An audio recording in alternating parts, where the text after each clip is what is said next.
Come see us. We're the cream of the crop. We'll come to any fundraiser you can think of. Just name the place and we'll show up. This is the upstanding Dylan Mesh, and for the entirety of my professional wrestling career, dog wrestling has been a mainstay for where I like to wrestle. So you can believe me when I say that it is quality. And I'm upstanding. I'm the only opinion you need. Yeah! It's your boy Gabriel Hodder here with my man Matthew Oman, and if you want your events to be all fight, no flight, then book dog wrestling so you can witness true primal fear. Woo!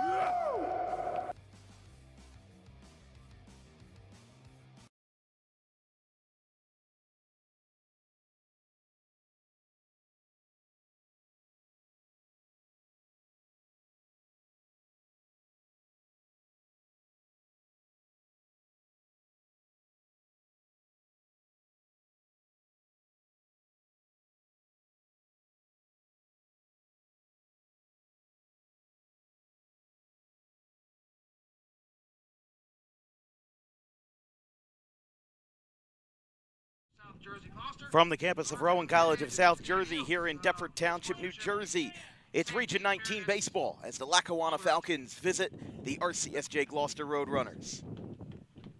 Happy Wednesday, everybody. We apologize for the late start. It was a little bit of a complicated situation. I went through the open, went through the start of the game, and never loaded on YouTube, so I apologize. Let's try this again, though, as we are here on a very windy Wednesday afternoon from Rowan College of South Jersey. Lackawanna come to town for the first of two. Lackawanna will play the other end of their two-game set on April 19th. Doug King gets to start for Gloucester, and, well, these two are very familiar with each other from non-divisional play, but as it stands, Lackawanna is a team that this win will just be another day in the office. They have scored 10 or more runs or have allowed 10 or more runs in 16 of their 19 games played this season. And then on the offensive side, if you want to look at the positive side, they've had 11 of their 19 games where they have scored 10 or more. They're going to be facing the right-hander Doug King of Paulsboro as Jaden Morgan out of Pennsbury High School gets to start for Lackawanna. Let's take a look at what Doug King has to offer for our pitcher previews presented by Harper Driving School. For the Doug King, rather for the Roadrunners, for the right-hander, Doug King, 3.86 ERA, held around that number during his freshman season that won the Roadrunners their third straight national championship. 9 walks, 11 Ks, 14 innings pitched so far this year, and a 3.86 mark with a 1.57 ERA. Last season, he had a 3.41 ERA in 31 innings of work. So that makes right around for the middle of a 3.55 mark. So we'll see how Doug King fares tonight. Should be a fun one, though. Lackawanna tied RCSJ Cumberland last night in a game that was called due to darkness. 15-15 was the tie. And it wasn't even as windy as it is today. Wind is blowing straight out to right field. So expect a lot of long balls. And we already had 8 of them yesterday. Here's the Lackawanna lineup led by Michael McCary. It's Jake Verbitsky in left field, Deacon Brown in right. Sean Moore is the first baseman. Danny Stickney at the designated hitter position. Hunter Ostra is the catcher behind the dish. Mark Zeppo is the third baseman, batting his 6th. Bobby Filler Jr. of Chestnut Hill was in center field, batting 7th. Quentin Jones, the shortstop in the 8th slot. Julian Abreu at second base. And the right-hander out of Pennsbury, Jaden Morgan, comes in with a 38.5 ERA. Going to try to bring those numbers down this afternoon as Doug King's first pitch is up and away. We are underway here from Deptford. 3:33 at first pitch. 57 degrees today, wind blowing out to right. King, the 1-0. Outside there, 2-0.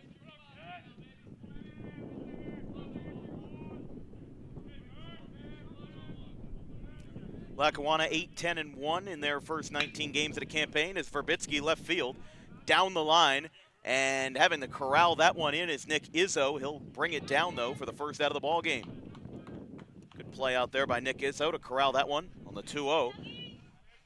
And there's one away. Another left-hander gets into the batter's box to face King. Deacon Brown out of Williamsport Area High School went 1 for 6 in yesterday's game versus Cumberland. He did pick up 2 hits in all 3 games versus Raritan Valley, a 3-game sweep for the Falcons. Went a grand total of 6 for 10 with 5 runs scored in that series. 0-1, strike called from King, and it's 0-2.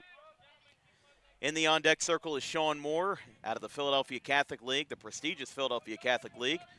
6'4" product out of Father Judge. Outside, 1-2. Lackawanna, as we said, well, we said it in the first version of the Open, but then we had to restart our live stream on YouTube. Started off the year 0-4 before picking up their first win versus Bergen in February. There's a swing and a miss. He got him. No need to throw down the first. Rosado tags out the batter, and Brown is retired, 2 away. So we'll bring up Sean Moore. Sean Moore batting .424, 1 home run, 11 RBIs, and a .576 slugging percentage, 14 hits all told. First right-hander to face King. That one is low. Again, as we said, this is a Lackawanna team that is no stranger to high-scoring games. 16 of their 19 games have either had the offense score 10 runs or have had their opponent score 10 runs. This one fouled back towards College Drive. It's 1-1.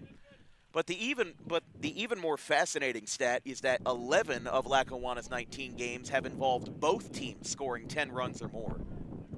So that's over half of nearly 20 games played. This is the 20th game of the year as there's a base hit in the left from Sean Moore. Lackawanna's got their first base runner on the knock to left by Sean. Next up, the designated hitter, number 99, Danny Stickney. Here's Danny Stickney now for Lackawanna. 1 on, 2 away. Top of the first, just getting started. First 3 for the Roadrunners will be Joe Mayer out of Donovan Catholic, Alex Apicella, and then Jack Mastero out of Gloucester Catholic, right down the road. Not really right down the road, but prominent baseball school in South Jersey and Gloucester City. So that one's inside 1-0. Stickney the batter.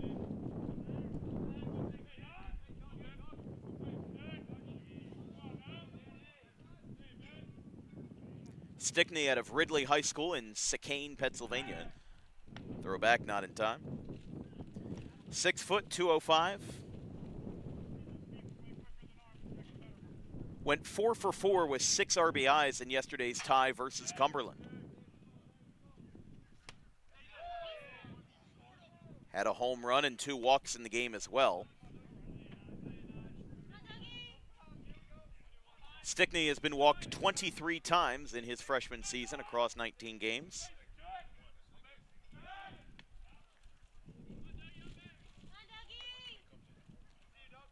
But Stickney tied or broke his season high in 4 categories in yesterday's game. 4 hits, 3 doubles, 4 runs scored, and 6 runs batted in. All season highs broken yesterday versus the Dukes.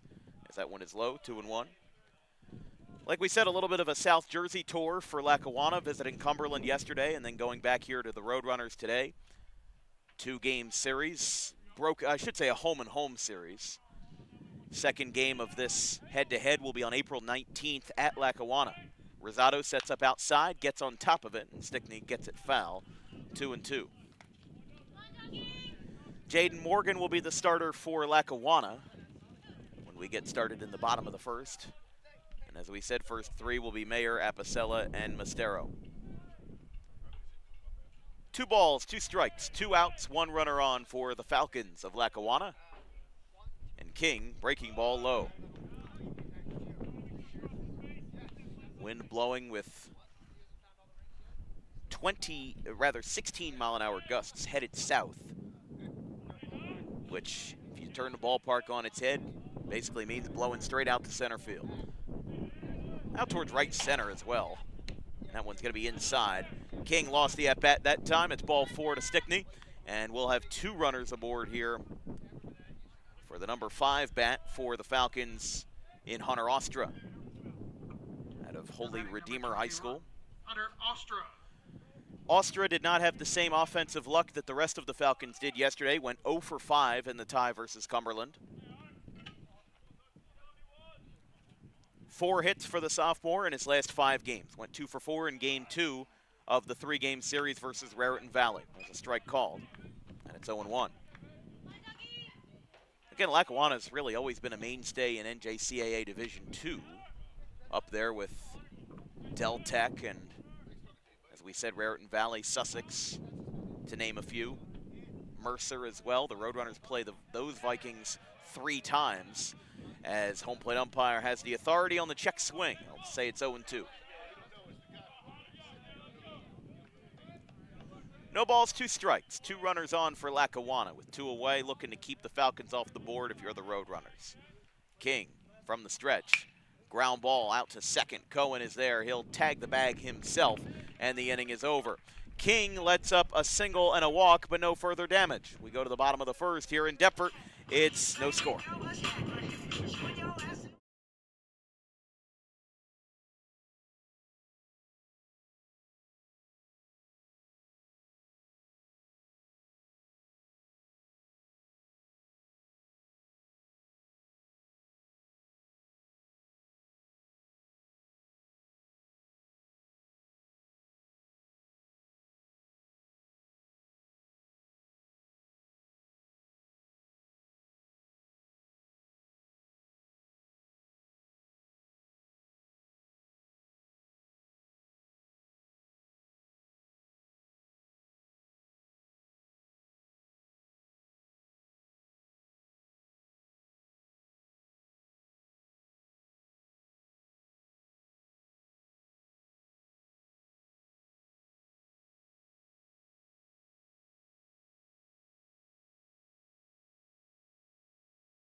Jaden Morgan, the starter for Lackawanna in the Falcons starting rotation. He is looking to get his numbers down.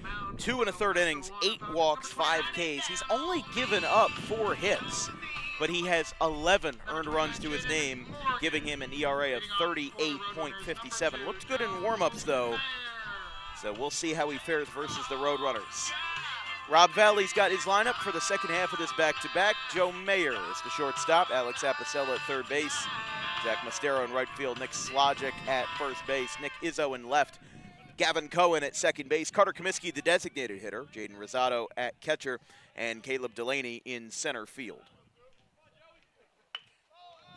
Oh, looks like that hit the bat, and it's going to be a foul ball.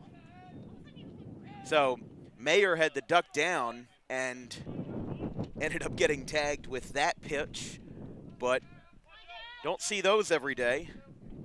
And Morgan gets a little bit of a mulligan, if you will. The 0-1, breaking ball, top of the zone, a 1-on-1.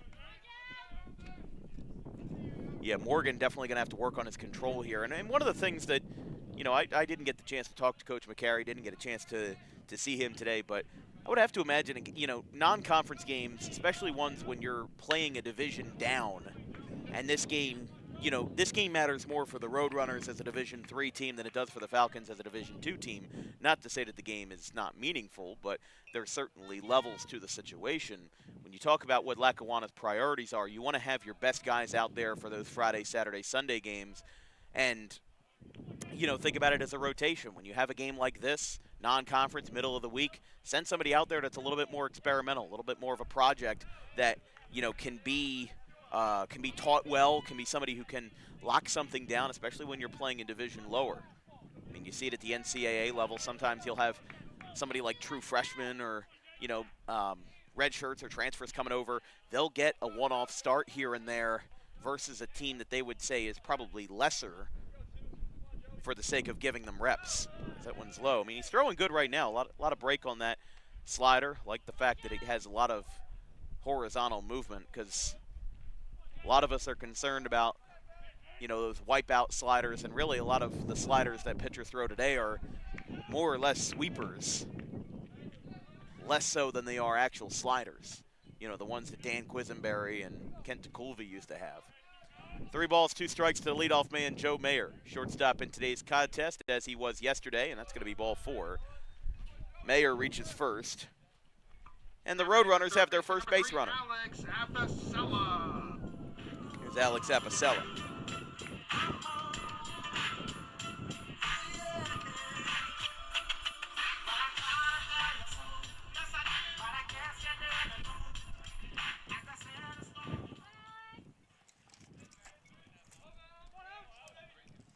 Alex Apicella at third base. In the 2 slot. Morgan delivers, fastball low. 1-0. Lackawanna again, 8-10-1. Started off their season with a 2-6 month of February. Definitely got back in their winning ways to begin the month of March. They've been doing a lot better in the last few weeks.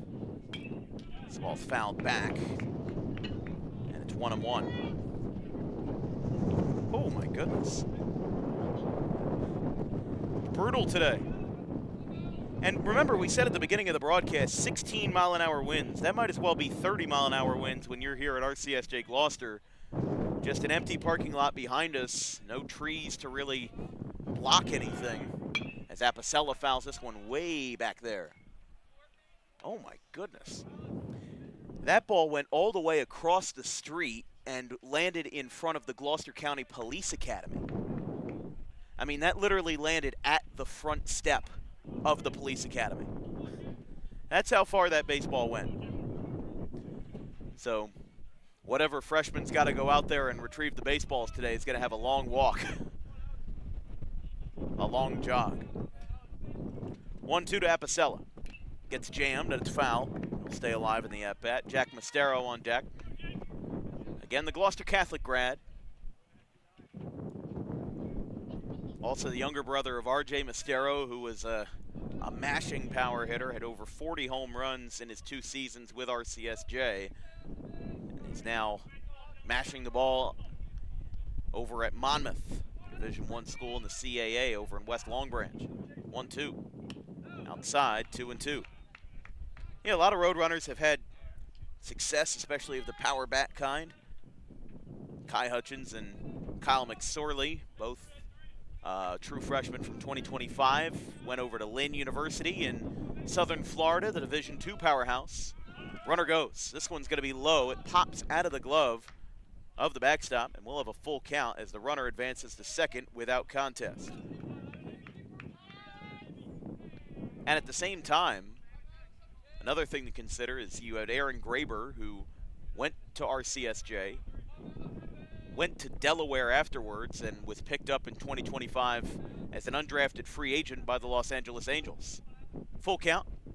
Apicella right back to the mound. It goes off the glove of Morgan over to third base. They're not going to have a play. That ball just popped right in and out of the glove of Jaden Morgan, and that's going to put runners on first and second as Apicella did not move, and it will be scored as an E1 in the book. That's one of those things where, you know, I do want to defer to the home book for that decision, and that's mostly because when you talk about errors and hits, and especially those, one of the things that comes up is ordinary effort. That's definitely one where you can say the ball wasn't hit hard enough back to Morgan to be considered extraordinary effort to be a base hit. Maybe there's some scorekeepers that would call it a base hit, but I think our guys made the right decision, and they'll call it an E1.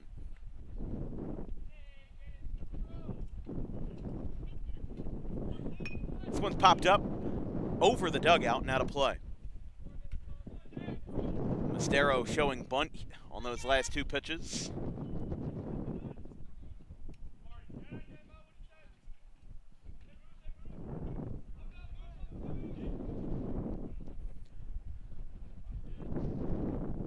One ball, one strike to the GC grad in right field today as he shows bunt again, squares it up. It's going to roll along the line, and it will go foul. Umpire had to wait until that ball clearly went out of play or stopped in its tracks. The one thing that's unique about this field is not having dirt carved out down the first and third base lines does make the ball act differently on bunts. Definitely would roll more if it was along a dirt side, and maybe the grass would tilt it over a little bit and maybe make it a fair ball. With the 1-2, lined out towards second, picks it up on the backhand, throw to short for one on the first. It's a double play.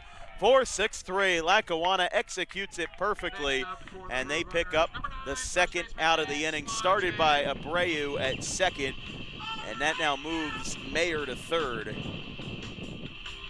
As the double play erases a lot of the Roadrunners' goodwill in the bottom of the first.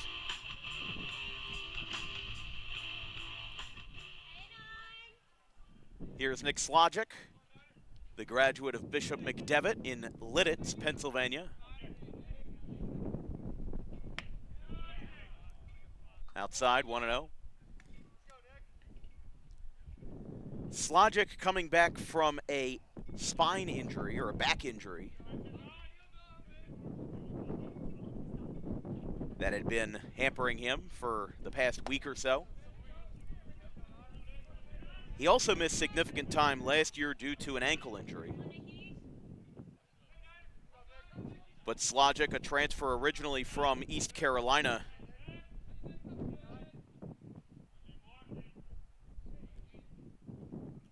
.6'5", 235, definitely a strong gentleman. That's the 2-0. Right down the pipe on a two-seam, that's a strike, 2-1. .569 average for Slogic, 8 home runs, 29 RBIs, 27 runs scored.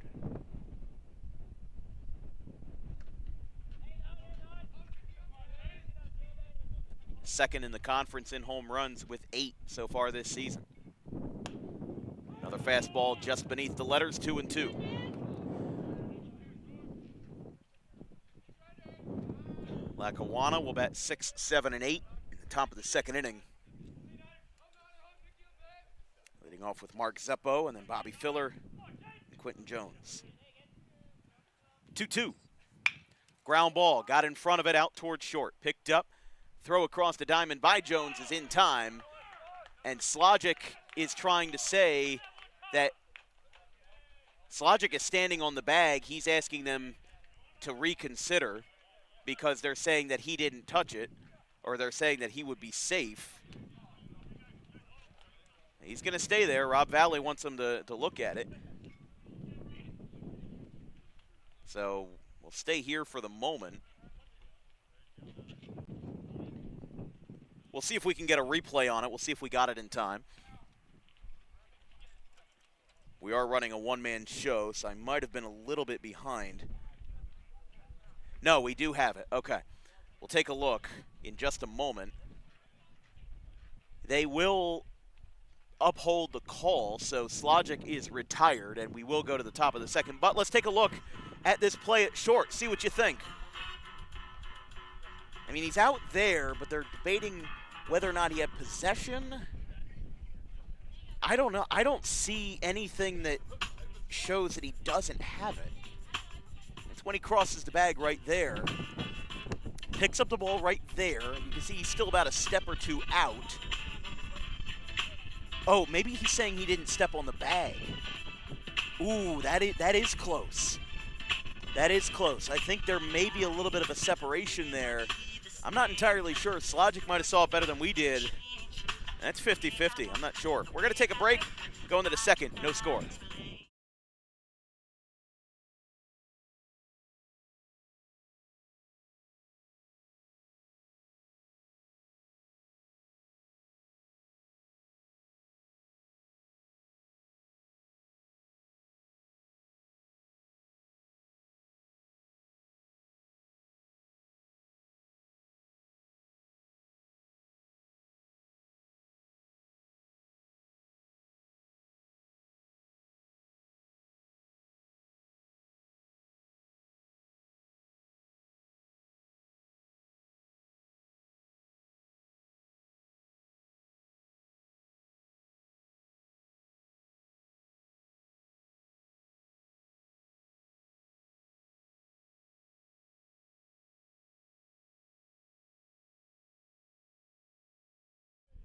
Taking a look one more time as we go to the top of the second. This is the play that Nick Slogic was upset about over at first base. Had a bit of a controversy there. We'll slow it down one more time. Take a look, see if that first baseman's foot was off the bag.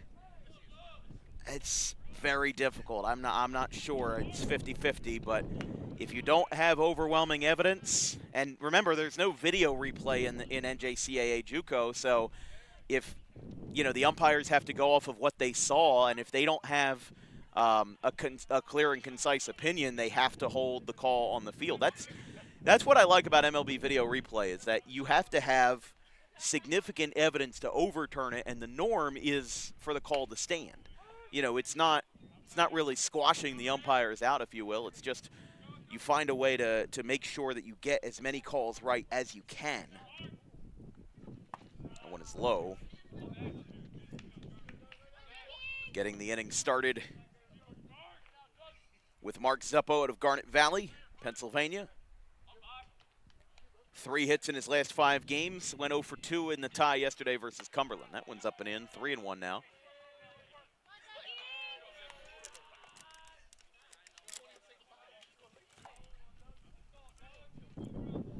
And it'll be ball 4.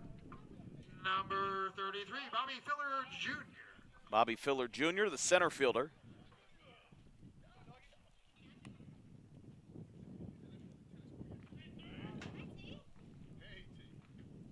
This ball's popped up by Filler. It's more than a pop-up. Straightaway left field. Izzo is there. He races over to his left, and he somehow brings that in. A tough one there as Izzo was in straightaway left and had to fade many steps to his left to make that play. And there's out number 1.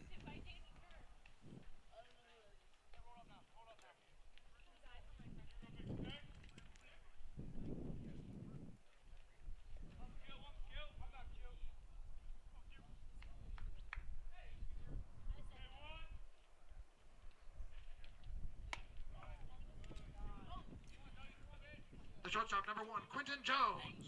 Quentin Jones, the batter.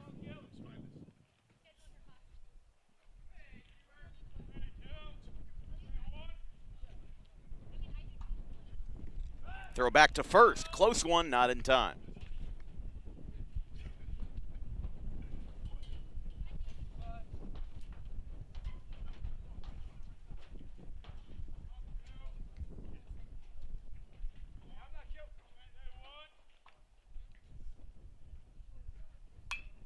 Fouled back. It hit the pole. That's got to be worth something. Bonus points.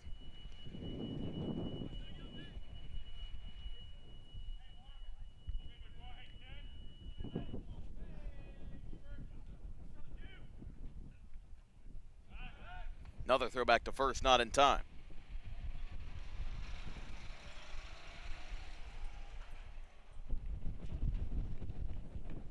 Talk about some howling wind today.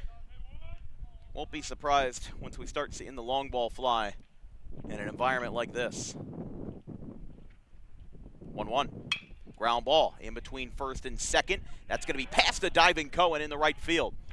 That'll be a base hit for Jones. 2 runners on now for Lackawanna in the top of the second. The batter will now be in the 9th slot, Julian Abreu, Friends Central School in Philadelphia.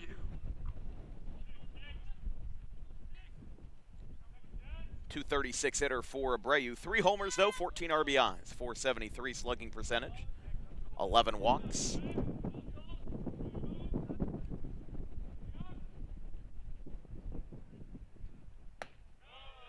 Upstairs, 1-0. Abreu, and then we'll turn the lineup back over for Lackawanna in the top of the second, bringing us back to Verbitsky, excuse me.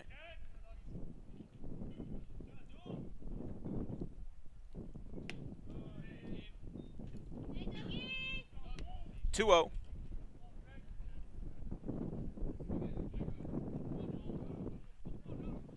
King just really trying to work on his command here. Obviously, first time I've seen him pitch this year. Got to see him a decent bit last year. That one's lined, left field line. It is a foul ball from Abreu, and it's 2-1.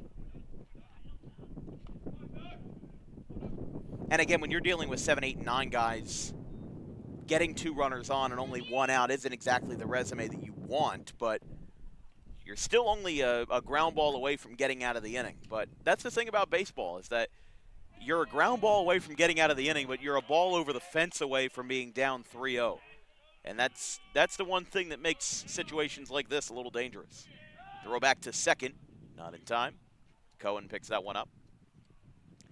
Yesterday's game, we did the math. It was the longest college or high school baseball game that had gone 9 innings in any DWB game, with a total length of 3 hours and 41 minutes. Now, we've done a lot of 9-inning baseball. That includes men's league. That includes, you know, the college that we've worked with.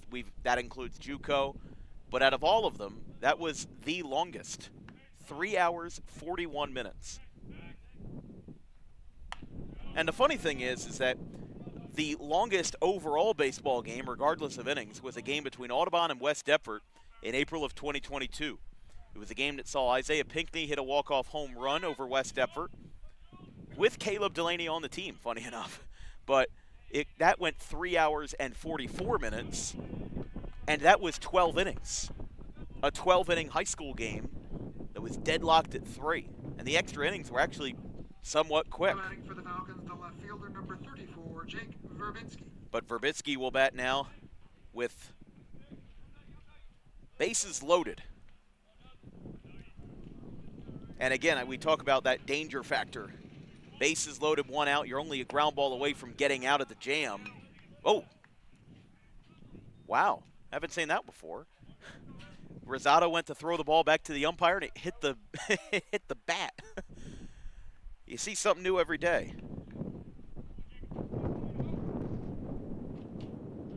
A harmless blooper at that, but the 0-1. The ground ball out toward first. This is going to score the run. Slogic covers the bag, and Lackawanna's on the board. It's 1-0.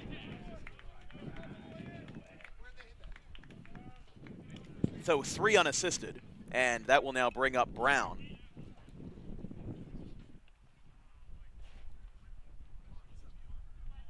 Runners on second and third. 2 away in the top of the second for Brown. Fouled back.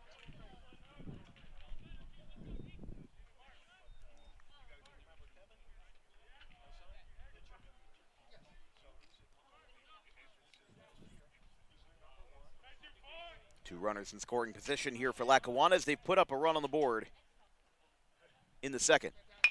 Ground ball. This one's out towards short.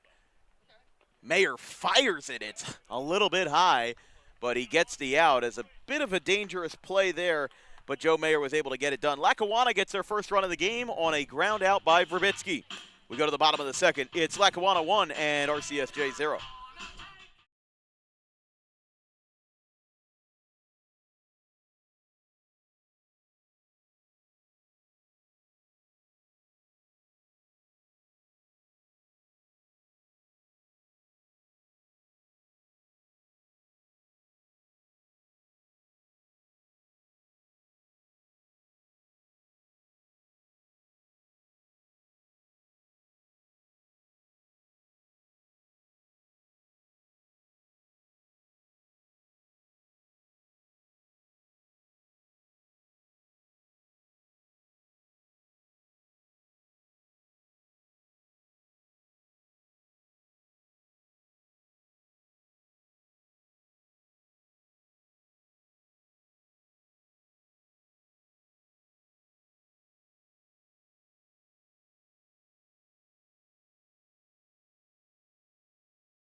Bottom of the second inning, this broadcast is brought to you by Harper Driving School. Over 90% of students who take their New Jersey State driving test with Harper pass on the first attempt. Book an appointment today at Suite 4 of the Total Turf Complex in Pittman, New Jersey at 614 Lambs Road.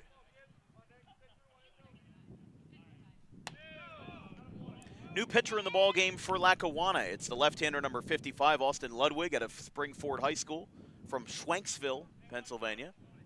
It's a bit of a mouthful, but as are many towns in Pennsylvania.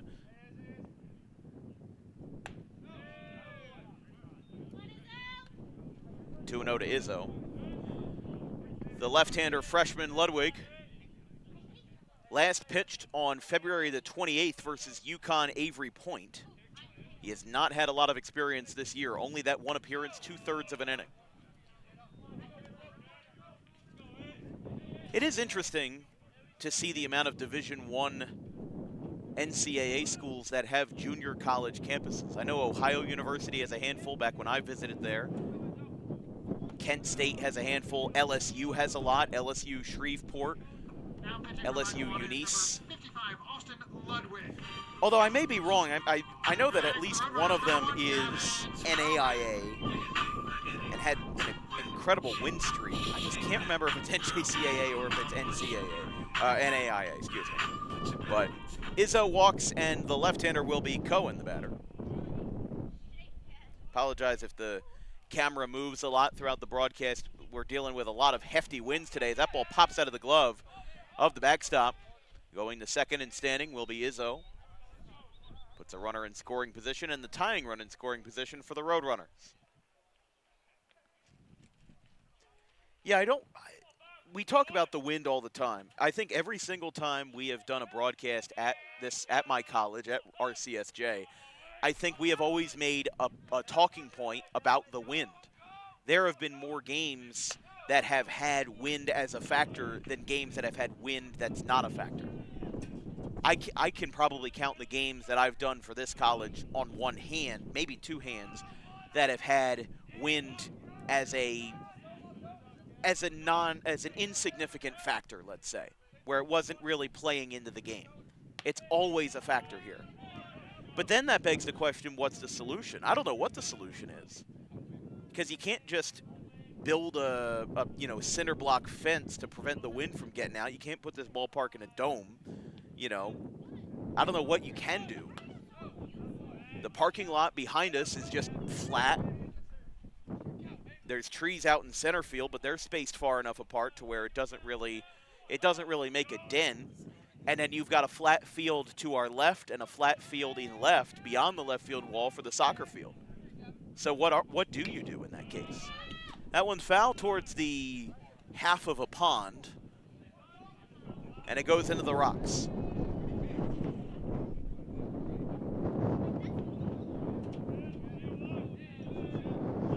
Three balls, one strike to Cohen. Lefty-lefty matchup here. 3 balls, 2 strikes. The payoff is a swing and a miss. He got him. Cohen goes down on strikes, and that will now send up Carter Comiskey to the plate. The designated hitter, number 19, Carter Comiskey.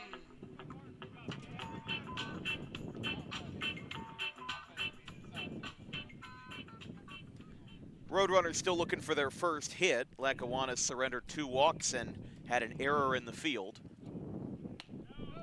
Left-hander misses.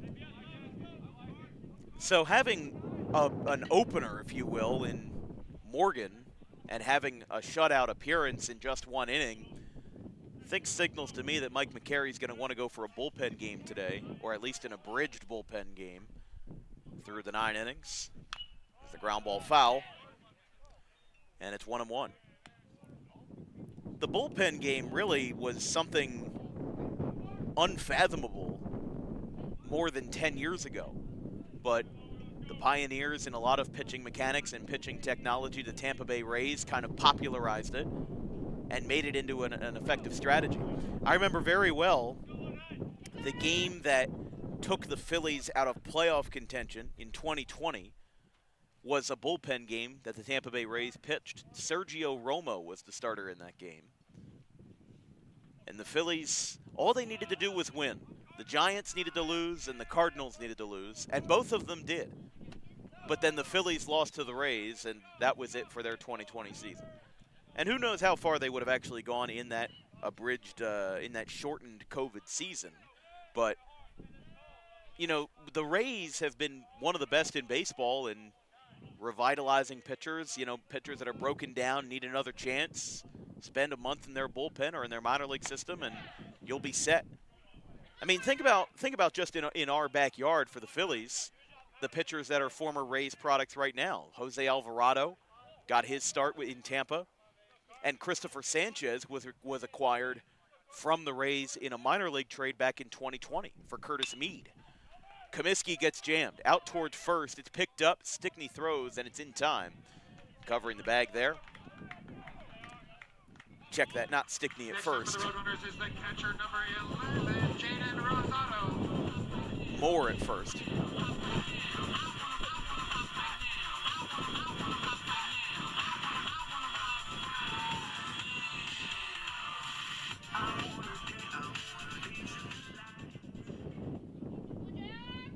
Jaden Rosado, the batter, out of Bridgewater Raritan. Had multiple hits in last night's loss to Hartford. Rosado, in his junior year of high school at Bridgewater Raritan, helped Bridgewater win 30 games, a program record. They went 30-3 in their 2024 season under Coach Max Newell, won the Group 4 state title over Eastern Regional.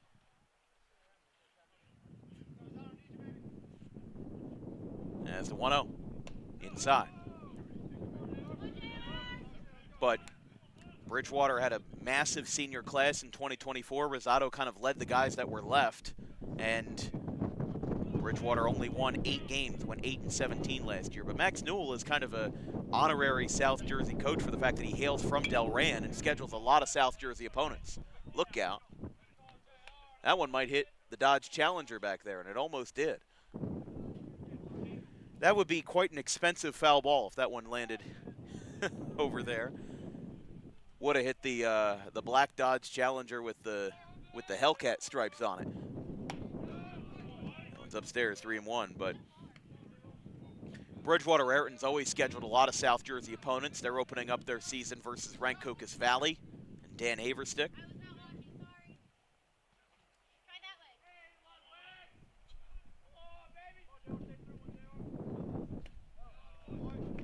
Ball 4. Runners on the corners here with 2 outs. Third walk surrendered by the Falcons pitching staff, and the second now by the left-hander. As Caleb Delaney will bat. Makes sense to platoon in this situation. Second inning, you know, non-conference game. Get a little something out of your seldom used bullpen arms. As another lefty-lefty matchup here with Delaney and Ludwig. First pitch, away, 1-0. As we mentioned, third walk by the Falcons. Roadrunners still searching for their first hit of the contest. Lackawanna, 1 run, 2 hits, 1 error in the field. Runner goes, throw down to second. That one's going to be wide, and it's going to go into center field. That's going to score the run. As Izzo scores from third, they went for a break from home, a first and third. Rosado got down to second as that throw cleared both the shortstop and the second baseman, found its way into the outfield grass, and it's a tie game, 1 apiece.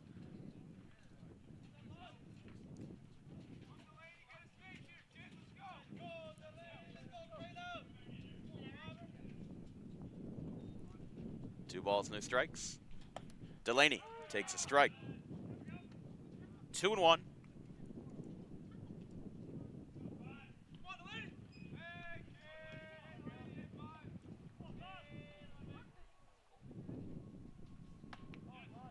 Strike called there.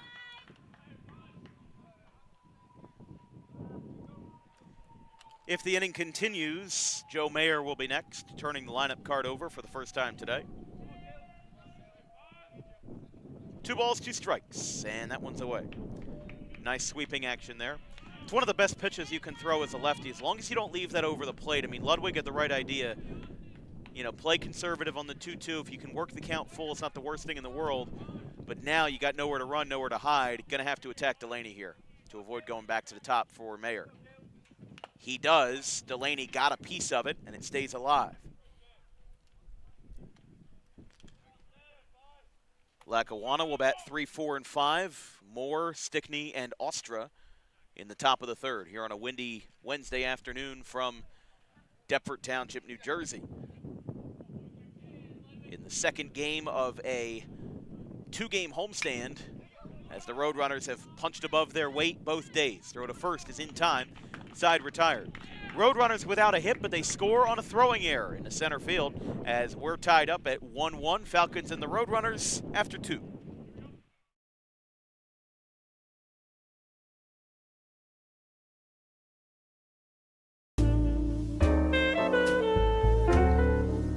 May is Mental Health Awareness Month.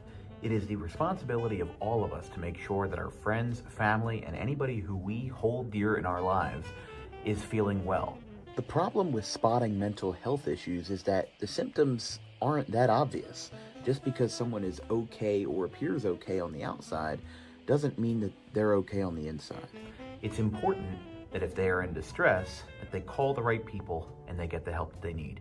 And it is very important that we treat each other with respect, regardless of who you are or where you come from. But it is just as important that we treat ourselves with respect, regardless of the situation going on in our lives. If you're in distress, you can call this number, 988, or you can visit any of these websites if you're not in distress, but would like to learn more information about mental health awareness and research.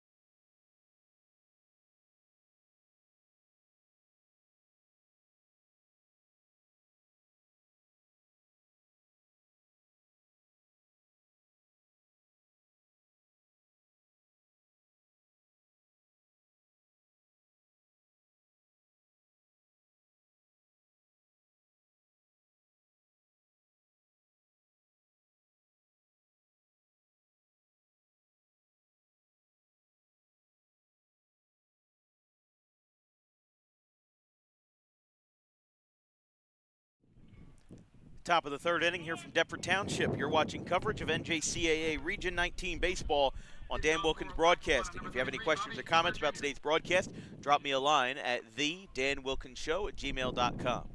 We're also looking for sponsors for the spring and summer of 2026. Whether you're a small business through a brick and mortar store, an online brand, or a social media creator, Dan Wilkins Broadcasting offers affordable rates to get your brand top exposure in the South and Central Jersey region. That ball gets down in the right center field. This will be a base hit for Moore. Delaney picks it up, fires to second. That'll be a leadoff double for Moore. Didn't need much more than that as out to right center field. I mean, listen, he tagged the ball really well, was able to get everything that he wanted out of it. No less, no more. And it's a leadoff double for Lackawanna.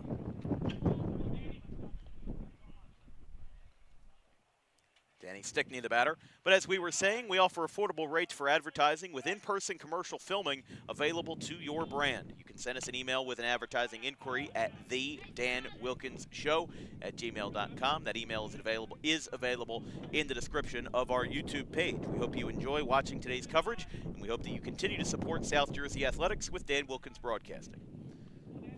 The 0-1. Ground ball over the head of King, out towards second. Cohen grabs it on the run. Slogic stretches, and he got him. Runner advances 90 feet to third base, but Lackawanna is retired for the first time in the third. The catcher, number 21, Hunter Ostra. Here is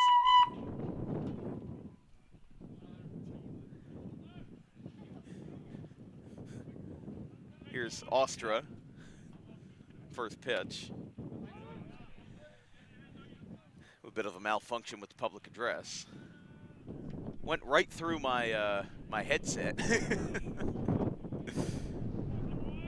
We have a little bit of fun around here. King throws back to third. It goes off the glove of Apicella. Runner almost broke, but he will hold.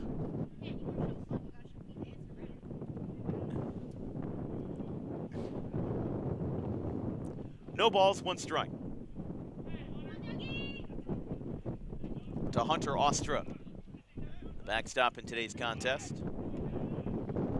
King, the Paulsboro grad. Strike call. That Paulsboro team led by John Marcucci over there in the Colonial Conference. Made it to the South Jersey Group 1 semifinals in 2023. There's a ground ball over the middle. That's in the center field for a base hit. Lackawanna takes the lead. RBI single by Hunter Ostra. And the Falcons have a 2-1 advantage over the Roadrunners. Just fundamental hitting that time. Really can't complain about it. Got it back up the middle. Tagged a good pitch by King. Third baseman number 5, Mark Zuppo. And it's going to bring up Zuppo now as he scores more from third base.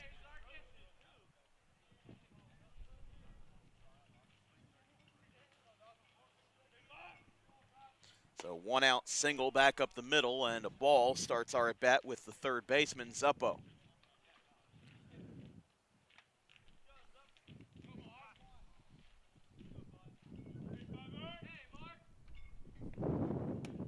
Zuppo takes a strike, 1-1.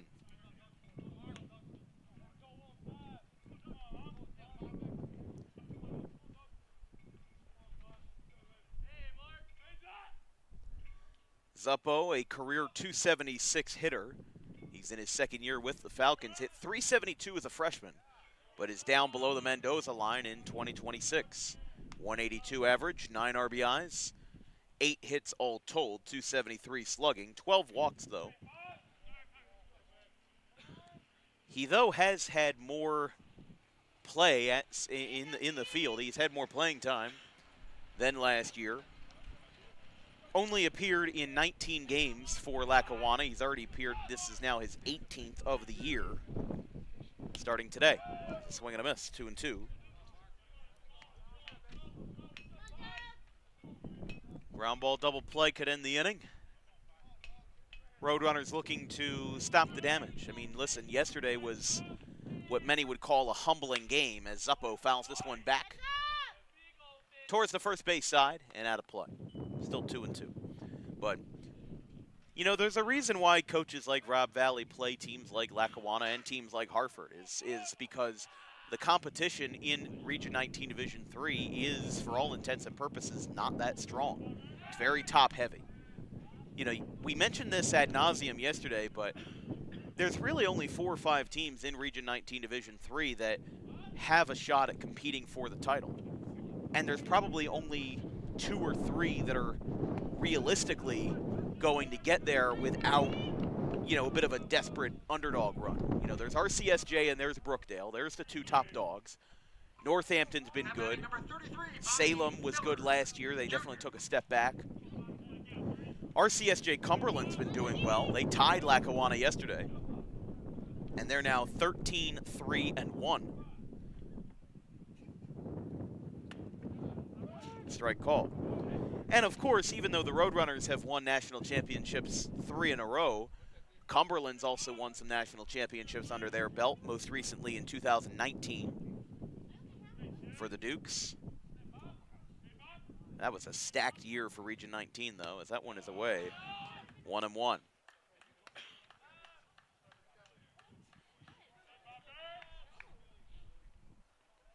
Two away, top of the third. Run came home on an RBI single by Hunter Ostra. And there's a ground ball foul. 1 ball, 2 strikes.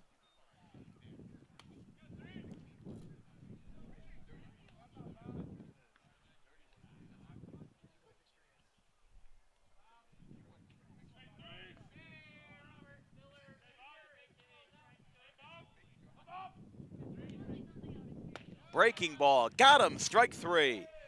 He retires. Mark Zuppo to retire the side as Doug King picks up his 2nd strikeout of the afternoon. Lackawanna takes the lead back on an RBI single. We'll take a break. It's 2-1, Lackawanna.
Chase Geisert, a new pitcher for Lackawanna, 3 pitchers in 3 innings. So I guess you could say that Mike McCary is committed to the bullpen game.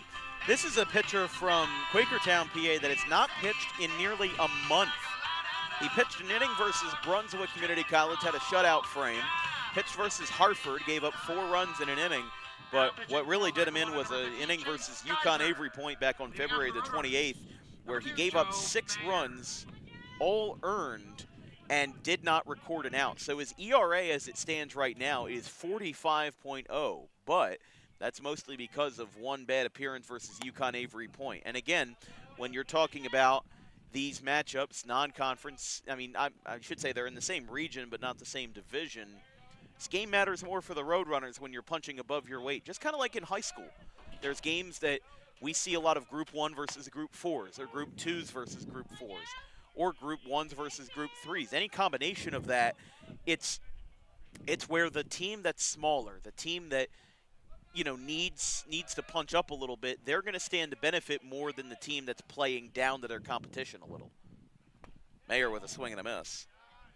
For example, the first baseball game we had back on Monday, Maple Shade and Northern Burlington. Northern Burlington is the Group 3 state champions. They don't necessarily need to play Maple Shade to be successful, but Maple Shade, a Group 1, could have used all the power points they could get to take an advantage in their bracket, in their standings. As Mayer fouls this one back towards the parking lot. And it's 1-2. Roadrunners through their first rotation of the order without a hit. Lackawanna pitching walked 3 and had 2 errors in the field. 1 ball, 2 strikes to the Donovan Catholic grad out of the Shore Conference. Mayer, that one's low, 2-2. Speaking of high school baseball, we return to the High School Diamond tomorrow in the Cape Atlantic League for a Cape Atlantic national matchup between the Oak Crest Falcons and the Buna Chiefs. First pitch at 4 o'clock. I'll be on the call with James Torillo for that one, as the 2-2 is up and away. And then on Friday, weather permitting, because it does look like Friday is going to be pretty ugly in terms of weather, we'll be up at Bordentown for a BCSL Liberty matchup between the Bordentown Scotties and the Northern Burlington Greyhounds. So we'll be seeing NB for second time in 5 days. 3-2 to Mayer. Is a swing and a foul tip. Barely made contact, but it was enough to stick into the glove, and that will be out number 1 of the 3rd. Here's Alex Apicella.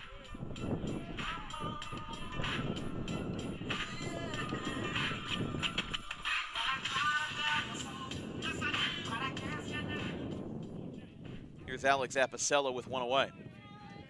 Apicella reached on a fielding error by the pitcher in the bottom half of the first. Breaking ball. Strike called, 0-1.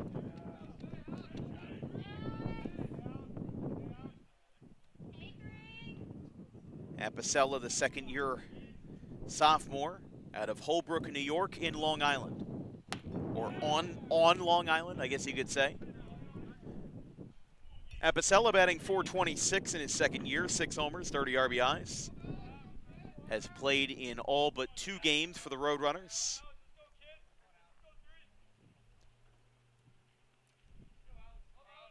No balls, 2 strikes.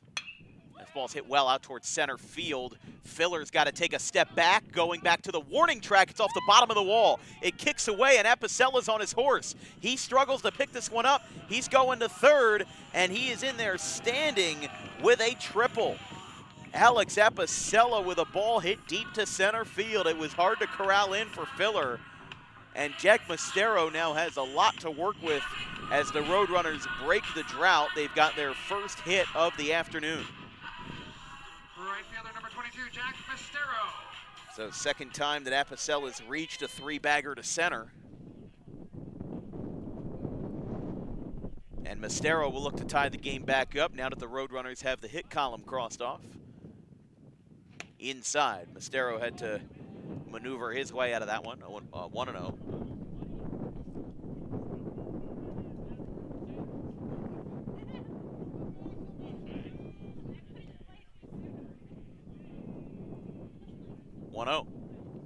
Mastero rips one, foul, over towards the bullpen. Lackawanna, though, they had their head on a swivel, didn't get hit by one that time. At least you're not in the predicament that I was when I was 13 playing baseball. Had my mother's car, her glass window was shattered by a foul ball of my own teammates. That was a fun ride home. Had a massive crack in the top of the glass. It was over at the Mount Ephraim Fields, right off the Black Horse Pike. That's the 1-2 from Geyser, the right-hander. Up and away to Mastero, takes that one outside. Gloucester Catholic, the school that Mastero hails from, is down in Cary, North Carolina for a National Baseball Invitational Tournament, including some of the best from the West Coast, from the Midwest, and another team from Jersey in the Del Barton School also included in the national tournament. But some of the best high schools to really grace the diamond in 2026 are playing there in Cary. This one's caught at short by Jones. There's two down here in the third. Slogic.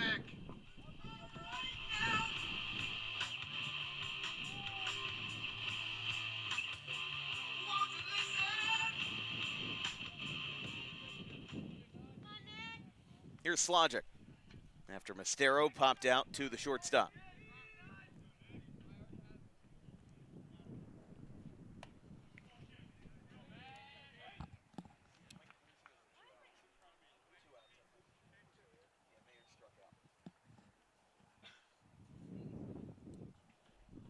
One ball, no strikes. Apicella 90 feet away on third after the triple. Breaking ball, Slogic takes it, and it's 1-1.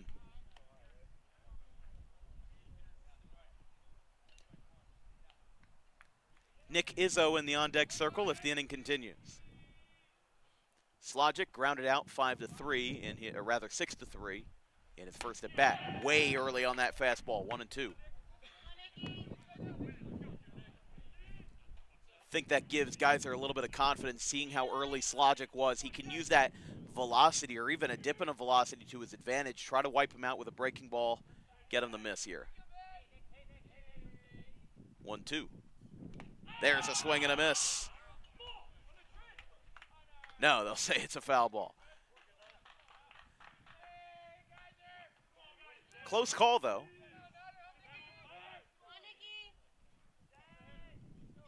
Would have been the second strikeout this inning that would have been via a foul tip. Geyser looking to keep the game as is. 2-1 in the third. 1-2 is hit out towards center field. Going back, Filler to the warning track. It's off the bottom of the wall. Slogic will get on his horse. He'll go to second. That throw is up the line. Now Slogic's going to go to third as the ball is loose, but he will retreat. It's an RBI double for Nick Slogic, and it's a 2-2 tie game. Left fielder number 12, Nick Izzo. That's exactly what made that at bat great, though, was the resilience, being able to come back, and really, for what it's worth, Slogic 9 out of 10 times is out on that last pitch because he was way early on that 2-2, was lucky enough to make contact, and was lucky that that was not called a foul tip strike 3. I mean, the catcher bobbled it a little bit, and I don't think that it was handled cleanly to be a foul tip strike.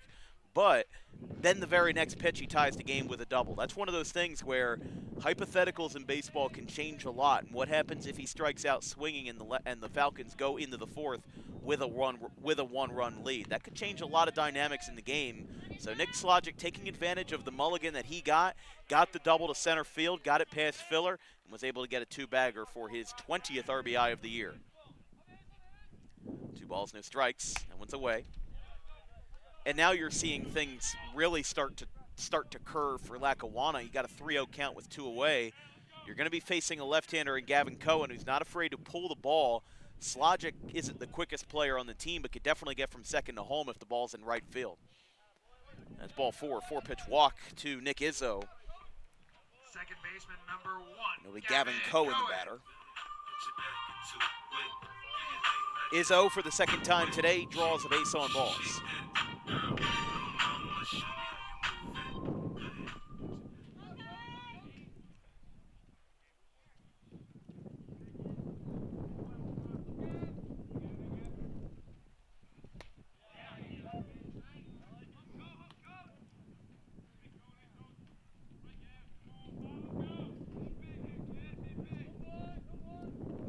2-2 tie game. Bottom of the third inning. Gavin Cohen, the batter.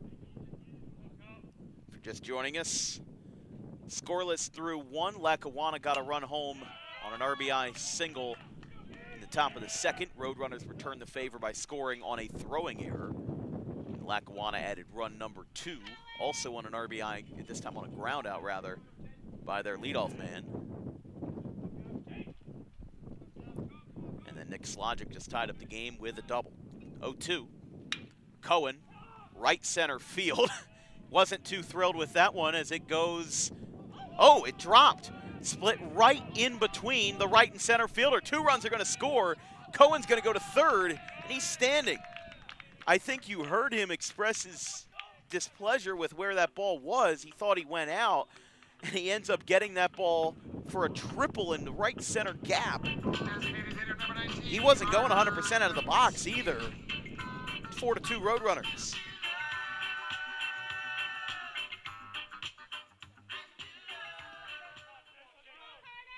So Slogic and Izzo both come around to score. It's a 2-run triple for Cohen, his first hit of the game.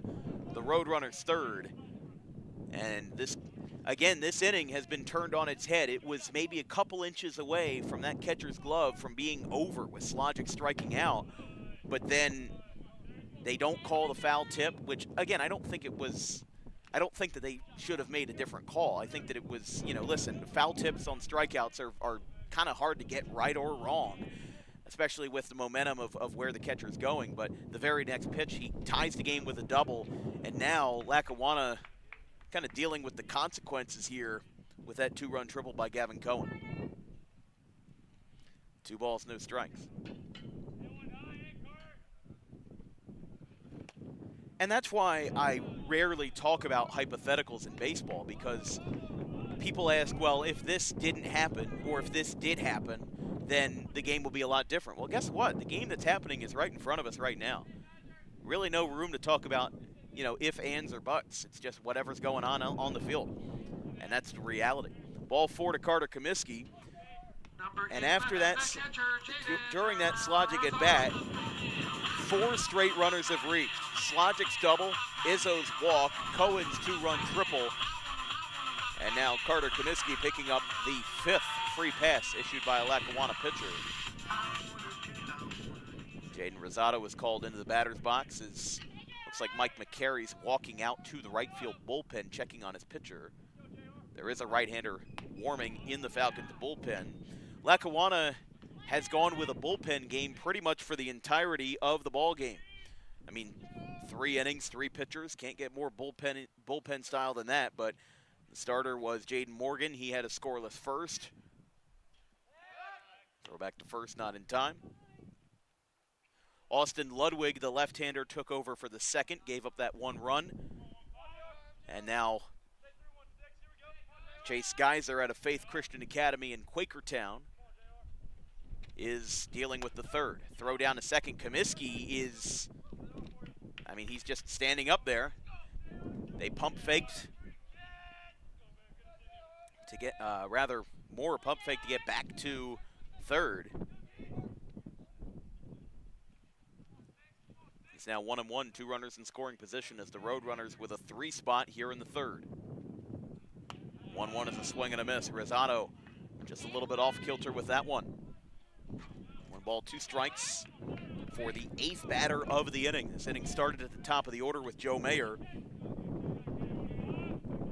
Filler Jr., the center fielder, will lead off for Lackawanna. 7-8-9 for the Falcons. 1-2. Fastball. Skied out towards right. Going over, back, and he's got it to retire to the side. Lackawanna gives up 3, and again, oh so close to getting out of the jam. But baseball's baseball, and you got to live with what you got. We go to the top of the 4th. Lackawanna's going to look to get those 2 runs back as it's 4-2 Roadrunners.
the shortstop, number 1, Quentin Jones. Pardon, Quentin Jones leads us off in the top of the 4th. Filler Jr. was the last at bat. Jones singled in his first at bat as this one skied out towards center. Delaney is there. He'll make the catch. Can of corn for out number 1.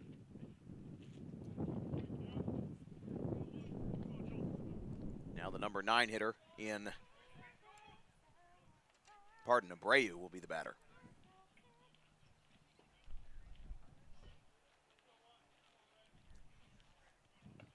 It's funny, we talked about how high-scoring Lackawanna's games have been this year. The last game that they played was a 15-15 tie versus RCSJ Cumberland. Did a little two-step with the RCSJ campuses. It would have been 3 if RCBC still had athletics, but they canned those in 2020 with the pandemic. Because that was another team that the Roadrunners would play very often. That one's inside. They're going to say that hit them. And that'll put a runner on first to get us back to the top of the order for Verbitsky. Left fielder, number 34, Jake Verbitsky. But from what I understand about the Burlington County campus, I mean, there's multiple. There's one in Mount Laurel. There's one, I believe, in West Hampton. But the one that a lot of us are most familiar with is the one right on Route 38, right across from the Funplex. But from what I understand, that is the college that is more or less Rowan in name only. It operates more or less as Burlington County College used to be. But, you know, the RCSJ-Gloucester and Cumberland campuses have a lot more tied in with the head Rowan University in Glassboro. You know, you talk about Rowan Choice, a lot of the programs, the 3+1, as you can add a +1 on outs to the scoreboard. That's a pickoff move by Doug King for out number 2, and that erases the runner from first.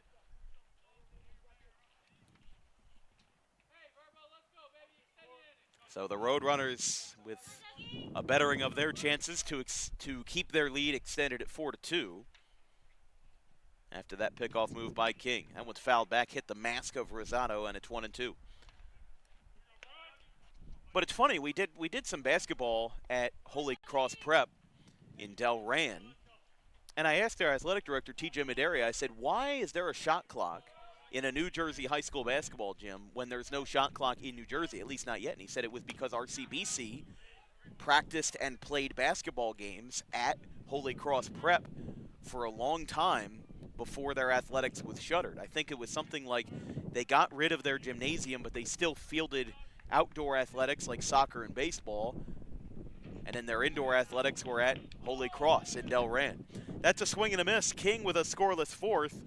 We're going to the bottom half. King rolling so far. It's 4-2 Roadrunners.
Caleb Delaney, the batter. New pitcher for Lackawanna, number 14, Patrick Genko. Or I don't know how to say that last name, actually.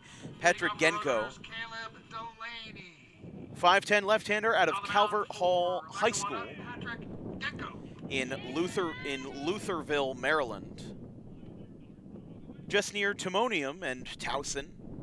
Very close to that Baltimore pipeline, just north of the city. That's 1-0. Yeah, it's right in Lutherville, where Genko is from, is right in between Towson and Timonium, right near Mays Chapel in Maryland. That's a 1-0. Up and out. And the only reason why I know what Timonium is or what Lutherville is because whenever I go see a Baltimore Orioles game, when I make the trip down there, I take the train into the city, the light rail, and the stop that I start at is Timonium Fairgrounds, just above Towson University. It's a lot easier than paying $40 for parking. I mean, it's not easier, but it's cheaper. $4 for a round-trip train ticket that is rarely actually checked on the train, and you get dropped off 200 feet from the right field gate. I love it. And Philadelphia obviously has a version of that, but if I were to travel from my home in South Jersey to Citizens Bank Park, I have to go to the Collingswood Station for Patco or Haddonfield, any of the two, then go over the bridge, past Walter Rand Transportation Center, over the Ben Franklin, and then you have to switch trains to get from the Patco to the Stadium Express line, the SEPTA line. And I remember I counted it one time. I went to 2 different Phillies games on the same day of the week, you know, as a control, if you will. And I said, what's going to be quicker, getting out of an extremely crowded parking lot or taking the train home? And the train was still 30 minutes longer than sitting in a crowded, congested parking lot. The only difference is that you have the illusion that you're going faster because you're moving. But when you have to switch trains from SEPTA to Patco and you got to get up out of the ground, go across the street at City Hall, and get to 15th and 16th and Locust Street, where the where the Patco station is, it does make it all the more inconvenient. Strike 3, Delaney, a little bit frozen. He disagreed with that one, and there's one away. Go back to the top of the order for Mayer. But then you compare that to Baltimore. At any of the Baltimore light rail stops, I don't know if they're free parking closer to the city, but it's really only about a 30-minute light rail ride. You go from wherever station you start and go down through the heart of Baltimore. You go through the UMBC campus. You go through the rest of it, and then you go to Camden Yards. And like I said, you step off the train, and you're 200 feet from the gate. And even if you take the Stadium Express line, I think it's called the NRG line at SEPTA, you're still traveling. I think you have to walk 2 or 3 blocks across the Philadelphia Sports Complex to get to Citizens Bank Park. And then if you take that light rail train in Baltimore even further, it takes you to BWI Airport. It's one thing that I think Philly could have done better is with the Philadelphia Sports Complex, it's really only designed for traffic and congestion. It's not built for sending people in trains or buses home. As a fly ball to right, it's caught. Now number 2, and Epicello will be the batter.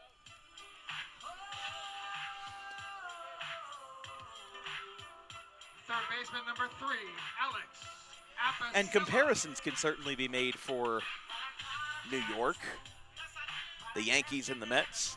But at the same time, New York City is also the largest city in the country which has the most robust public transportation system. So it's expected that you can get to Yankee Stadium or Citi Field via subway. You know, it's one of the few cities in the country where trains and buses and public transportation is more common than the average everyday car. Like in South Jersey. There's a lot of places around here where you cannot get around from point A to point B if you don't have a car. You know, NJ Transit bus lines obviously exist, but so one thing about South Jersey that I wish could be done a little bit better. New Jersey's one of the most densely populated states, and yet in South Jersey, it's largely inaccessible for a good chunk of the population. That's what makes North Jersey so popular. You're so close to New York City and everything here, but we're so close to Philadelphia, and yet we struggle a little bit. But then there is the quaintness of the quaintness of South Jersey that really makes it such a wonderful place to be. Just like Lackawanna near the Pennsylvania countryside has its own charms. And when we cover baseball games, especially between teams that are farther out than you'd expect from each other, you compare where the players are from. You compare where the teams are from, where they grew up, the surroundings that they had. And it's a beautiful thing. The right fielder, number 22, Jack Mastero. Apicella walks. It's his third time on base today. Error in the first inning and a triple in the third for the Roadrunners' first hit of the game, and a walk. And that, my friends, is how you make a conversation about light rail, subways, and public transit pertinent to your baseball game. First pitch to Mastero is a strike called, 0-1.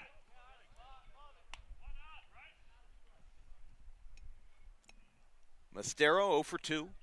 Popped out to short in his last at-bat, grounded out into a double play in his first at-bat.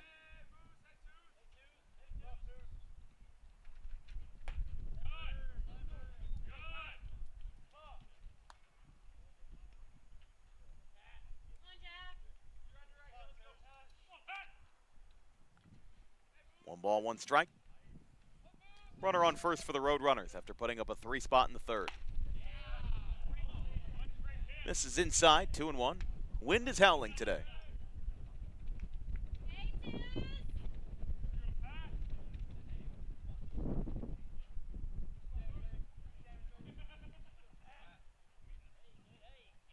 Genko looking to keep a scoreless frame here. That one's away, 3-1. As we mentioned in the first at-bat, Jack Mastero, product of Gloucester Catholic. Younger brother of R.J. Mastero, who was with the Roadrunners for 2 seasons, now playing over at Monmouth, Division I baseball. That one's fouled back, and it's 3-2.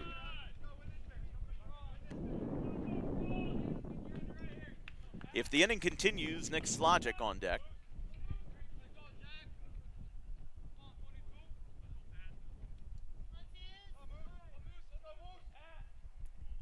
But in a game like this, got to pass the time somehow. 9 innings don't go by all that quickly at this field. Since one's fouled back, just like we were talking about yesterday's game, 3 hours, 41 minutes. It's what I love about baseball. Other sports rush a little bit too quickly. We just came out of the winter season for basketball where games are an hour, hour 15, maybe an hour 30. Baseball is a game where you can breathe a little. And we continue to let it breathe as that's ball 4. Back-to-back free passes by Genko. Slogic the batter. 2 on, 2 out, and a 2-run lead for RCSJ. 4-2. Took the lead with 3 runs in the bottom of the third inning. And Slogic's at bat really is what started the rally. It's fouled back, 0-1. As we mentioned, Slogic nearly struck out at a 2-2 pitch, just barely. Lackawanna thought it was a foul tip, didn't get it.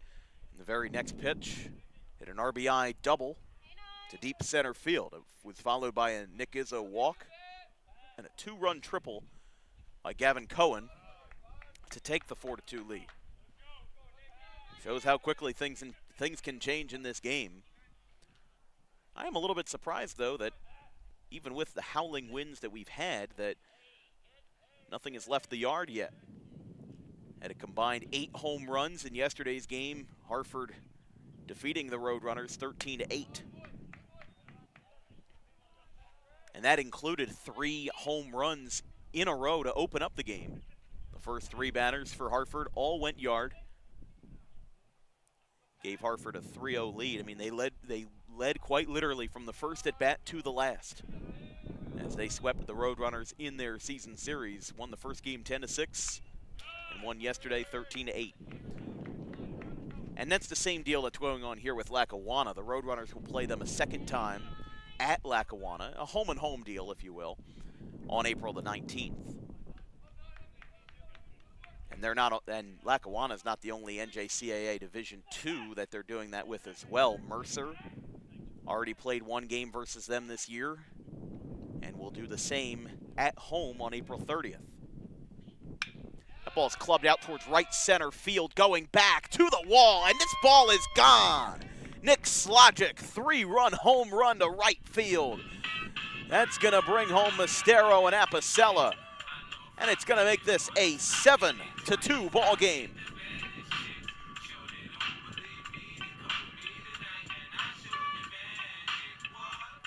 Seventh home run of the year for Nick Slogic. And the 2-out rally continues here in Lackawanna's bullpen game as he takes Jenko deep.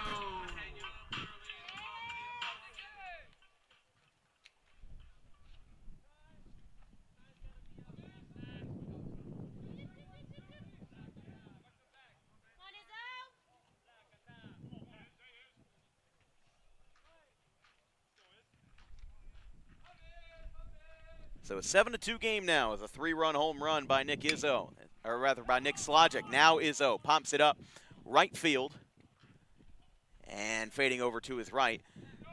He'll make the catch and the side is retired. A 3-spot for the Roadrunners. They now lead this one 7-2. Nick Slogic goes the other way, and it's a 5-run lead for the Roadrunners after 4.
Doug King still on. Two teams on, let's just say, two different game plans here. 7-2, top of the 5th. Doug King Falcons, number 24, entering his 5th inning of work. Lackawanna's been on a bullpen game all day. Jenko gave up 3 runs in the bottom of the 4th on the 3-run shot by Nick Slogic. Funny how we said that no home runs were hit in the game, and then Nick Slogic, 3 pitches later, deposits one over the right field wall over Deacon Brown. As that one's low. 2 balls, no strikes. Again, Lackawanna's gone through 4 pitchers in 4 innings. With James Morgan, who got the start. Pardon, Jaden Morgan. And then the left-hander Austin Ludwig took over for him. Gave up the first run. Chase Geiser followed, and then Jenko. And with the action, it feels like I glance over to my right, and there's always action in that Lackawanna bullpen as this ball's hit well out towards left field, towards the scoreboard. It's going to one-hop off the bottom of the wall. This is going to be extra bases for Lackawanna. He'll stop there standing with a leadoff double by Deacon Brown. And he gets the party started for Lackawanna in the top of the 5th inning. First baseman number Looking to 31. try to alleviate this five-run deficit with his first hit of the game. Here's Moore. Moore had a double to right center in the 3rd. Came around to score on the RBI single later that frame by Ostra. I mean, the game was close for a good while. It was 2-2 going to the bottom of the 3rd, or it was 2-2 for a while, and then those 2 runs that came home on the triple by Gavin Cohen set something off, and the Roadrunners have been red hot since. With 54 degrees today here at Rowan College as the throw back to second. Wind gusts up over 20 miles an hour today, but even then, that's not uncommon here at this field. Another throw back to second, not in time. For RCSJ, the Rancocas Valley grad, Matt Hewitt, in the bullpen.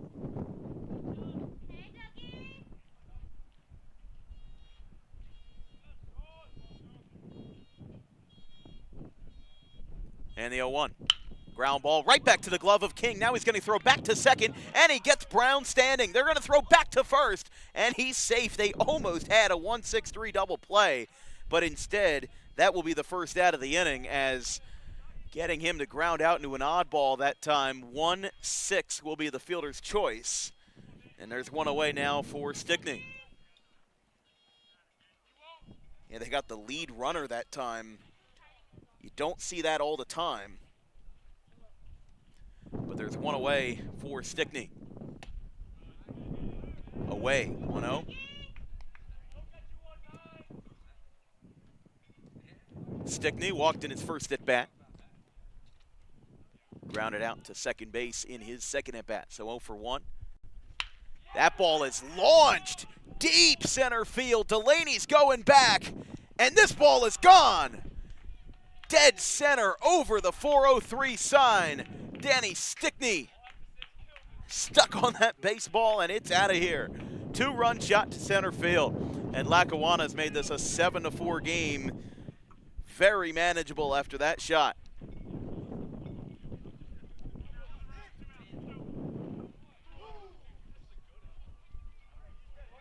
Now batting the catcher, number 21, Hunter Ostra. I think Stickney had a bit of an epiphany there at the end. He thought that maybe that ball was going to stay in the yard, so he started to run out of the box, but he watched it for a while. 7th home run of the year for Danny Stickney. And now we'll see the number 5 batter for Lackawanna in Ostra. Had the RBI single back in the 3rd. Time called. Oh, we got a warning here against the Roadrunner dugout. Whether it's against Coach Valley or against somebody in the dugout, umpire signaled over and put down a warning.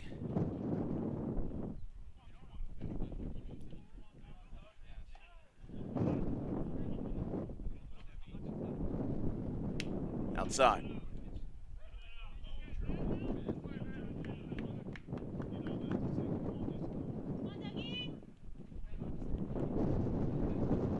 Two balls, no strikes. They'll say he went around. 2-1.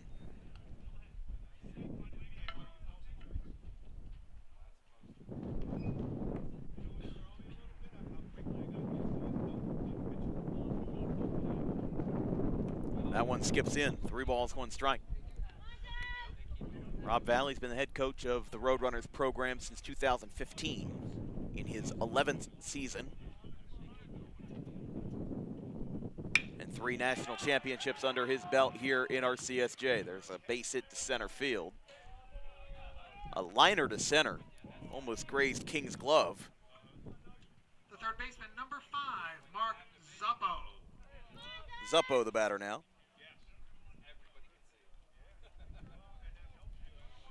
So the rally continues, and again, Hewitt warming up in the bullpen for the Roadrunners.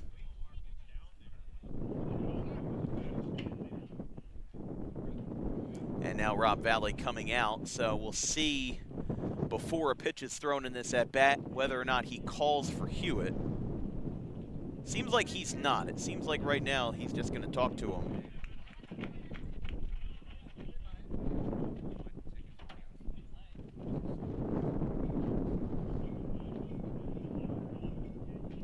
Yeah, right now, if you're Coach Valley, I mean, you talk about keeping King under control. Obviously, he's done well, but Lackawanna tagged him in this fifth inning. I mean, innings 1 through 4 have been pretty good for Doug King versus an NJCAA Division II. Not an easy task at all, but we'll see how much longer he can stay in this game, or else Lackawanna might get some bullpen relief this time in the form of Matt Hewitt. And again, there's a handful of guys over in hoodies and in uniform over in the right field bullpen for Lackawanna, but none of them actively warming up at this time. So not sure whether or not the bullpen game will continue.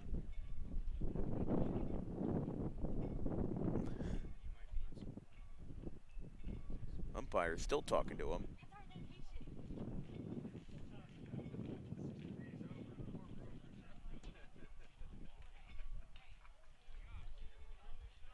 I think the ump's telling them to hurry up. They're kind of closing in on this here. Lackawanna's getting upset that he's taken so long. I mean, their dugout. Mike McGarry walking over. Surprised they haven't broken this up yet. Now they will call for the right-hander. So, yeah, that's not the first time we've seen that, but they'll pull Doug King from the game. Matt Hewitt coming in after a long mound visit. The right-hander from Rancocas Valley will be the first pitcher out of the pen for the Roadrunners. They lead this game 7-4 here in the top of the fifth inning. Doug King exits the game with 1 out in the top of the fifth. We'll be right back.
RCSJ raffle tickets. I'm going to shake them up. This is to win 12 games to the Phillies. Right. And the winning number was sold by Coach Valley. The number was 0639. Once again, 0639 is the winner. Congratulations. 0639 from Maria Kirby. Doing an excellent job as Matt Hewitt comes into the ball game for the Roadrunners. Second-year right-hander coming in for Doug King, who gave up the 2-run shot to Lackawanna and now gets the first taste of relief in this game. 6 foot, 185 right-hander. 9 1/3 innings, 2.89 ERA, 1.39 WHIP, 14 Ks, and 2 saves out of the bullpen. So he's done a little bit of everything. And he continues that as a middle inning reliever here versus the Falcons. Strike called. Runner on first, 1 away as Doug King's day finishes up with 4 runs, 7 hits. From what I can find, all the runs were earned inside. That 2-run home run kind of did him in there for Stickney. And the base hit by Ostra ended his day. 3 strikeouts and 1, 2, 3 free passes. The 1-1. Hewitt, change up low, 2-1. Zuppo, the batter. A walk and a strikeout to his name today. So 0 for 1.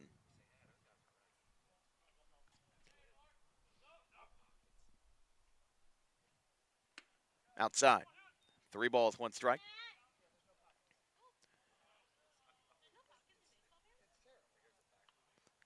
Hewitt had 13 2/3 innings as a freshman last year at a 5.93 ERA.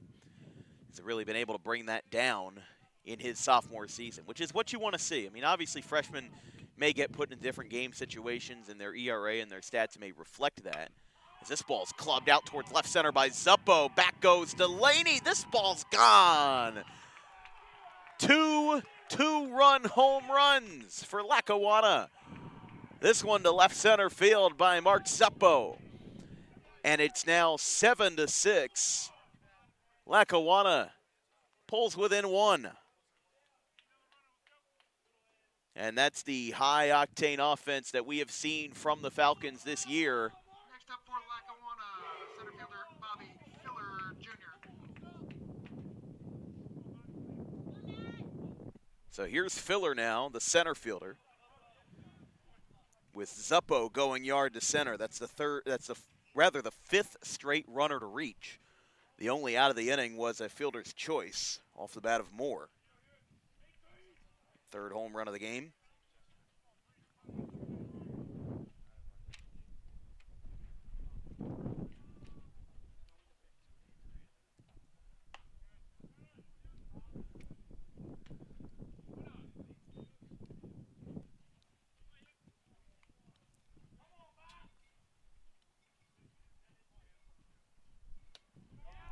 Two balls, no strikes. Roadrunners with 7 runs on 4 hits. They scored their first run before they got a hit on a throwing error in the bottom of the second. Sharp grounder, foul.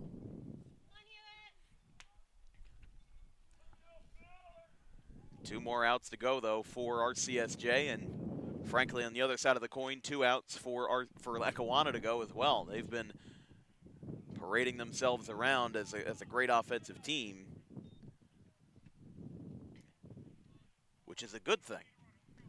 I mean, listen, in junior college, games are going to be high scoring. It was that case yesterday. It is that case today. Strike call. Just look at yesterday, Lackawanna versus Cumberland, 15-15 tie. Our game, we were able to get 9 innings through. We had a little bit of a threat of darkness, but we didn't have the game called to darkness. Their game was called due to darkness. 15-15. Foul down the left field line towards the bullpen.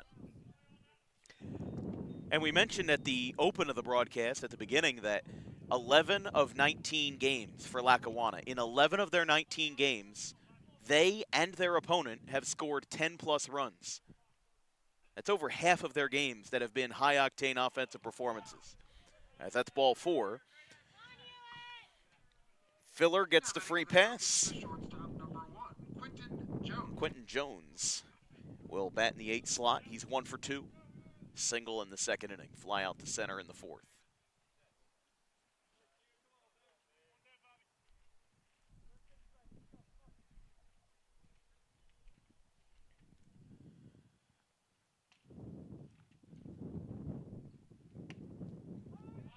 Strike call. One of the things when you look around this RCSJ campus is, you know, when you're doing a weekday game, the campus just gets a little bit quieter and quieter every inning. Because when the game starts, there's still a lot of classes going on and the parking lots are still full. But then by the time you're at now, 5:15, parking lots maybe 20% full. You know, maybe the only people around are the night class people and maybe some professors, some administrators, and then some folks watching the baseball game. Obviously, the campus is still moving and bustling, but you get the ambience of the game to settle in. I mean, the tennis team just wrapped up practice there, over on the courts in right field. So, good thing about not having practice is that no home run balls are going to land on the courts today, as that one's foul, at least during practice. That's what happened yesterday with that home run from James Asmus. Went deep to right field, cleared the first fence, and made it all the way to the tennis courts. I think Asmus of Hartford and Kyle McSorley are the only players I've seen do that at this ballpark. And again, I haven't been doing games for too long here, only 2 years, but it's a tough achievement. 3-2.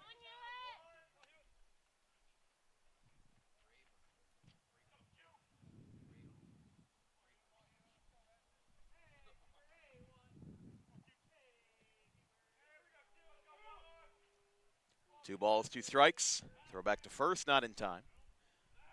Dan Wilkins Broadcasting returns to the high school baseball slate with Cape Atlantic League baseball on Thursday. It's the Cape Atlantic League National Division in a matchup between the Oakcrest Falcons and the Buna Chiefs. First pitch from Corolla Field at 4 p.m. And then weather permitting, because Friday doesn't look all that hot for a baseball game, we'll be seeing the Northern Burlington Greyhounds and the Bordentown Scotties at 4 p.m. And also weather permitting, because if the rain is that bad on Friday, it could rain out Saturday's games, but we'll see Haddonfield and Paul VI at 10 a.m. Two top teams in South Jersey going at it from the Paul VI Diamond in Westmont. 2-2. Swing and a miss. He got him. Jones down on strikes. It's the first for Hewitt. And Julian Abreu, the second baseman, will bat now. He's reached base twice, but has not recorded an official at-bat yet. A walk in the second inning and a hit-by-pitch in the fourth. But Lackawanna storming back into this game with a 4-spot, two separate, two-run home runs, both to center or left center. As that ball's outside, 1-0. Curious how long Rob Valley's going to let Hewitt run in this game.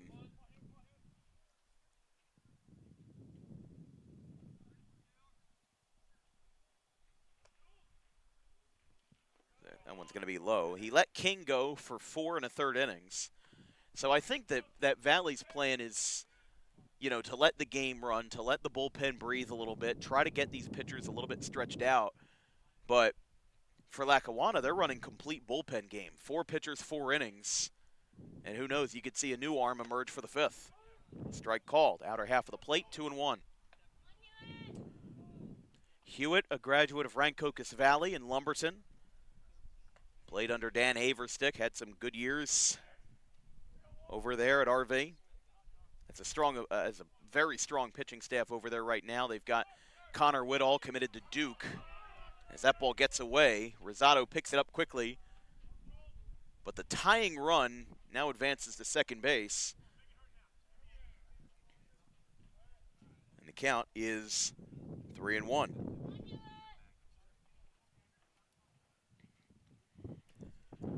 If the inning continues, Verbitsky will be next for the 4th rotation of the order.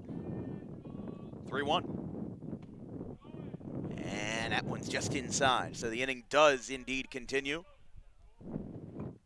Left fielder, number 34, Jake Verbitsky. So here's Verbitsky.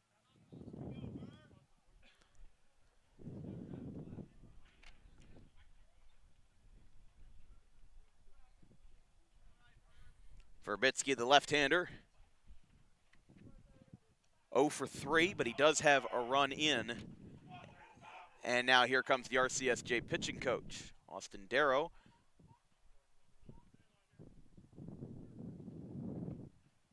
So they'll talk here with Matt Hewitt. Our high school schedule for next week will have the de facto opening day. Games technically started on the 23rd, but most teams aren't starting until next week. I'd say a good 80% of teams are starting next week. But we'll be in the first round of the Camden County tournament over at Jim Kelly Field between Pennsauken and Gloucester City. Then on Tuesday, we'll be in Mullica Hill for Audubon and Clearview at 4 p.m. Wednesday will be one of the best matchups in South Jersey in the early part of the season, Kingsway and Gloucester Catholic. Thursdays to be determined. Friday will be Timber Creek at Overbrook. And then Saturday we'll be down in Atlantic City for a youth football showcase sponsored by HSG Network.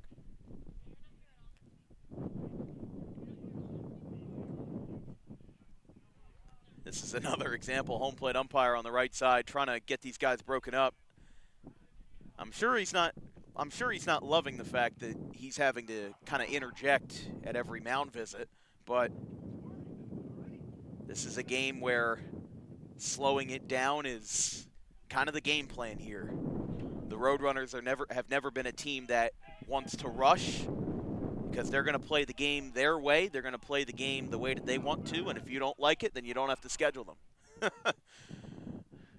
Here's the first pitch. Strike called. 0-1.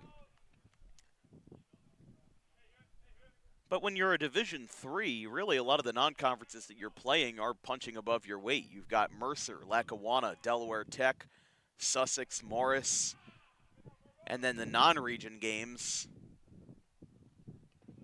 like College of Southern Maryland, not scheduled this year, but that's who they opened their season with in 2024. To name another, UConn Avery Point, they were supposed to play them on opening weekend. Game got snowed out, and they only ended up getting 2 games against Allegheny College of Maryland over in Richmond, Virginia, in which the Roadrunners split. Lost the first game 9-5, won the second game 11-6.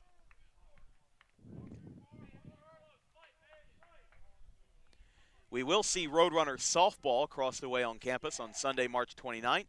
The number 2 and number 3 teams nationally in Division III, Patrick and Henry and RCSJ-Gloucester, first game at 12 noon.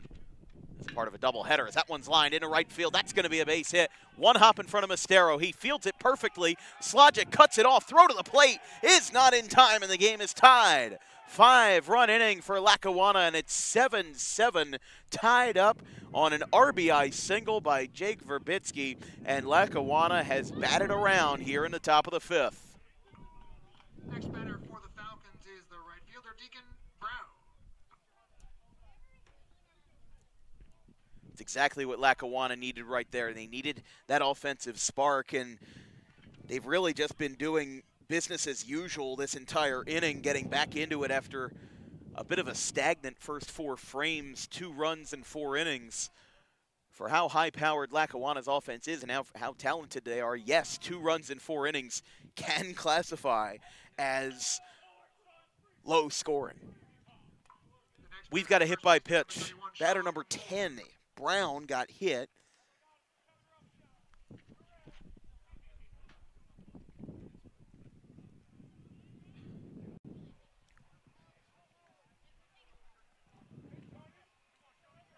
Moore the batter. Bases loaded, 2 outs. Strike called.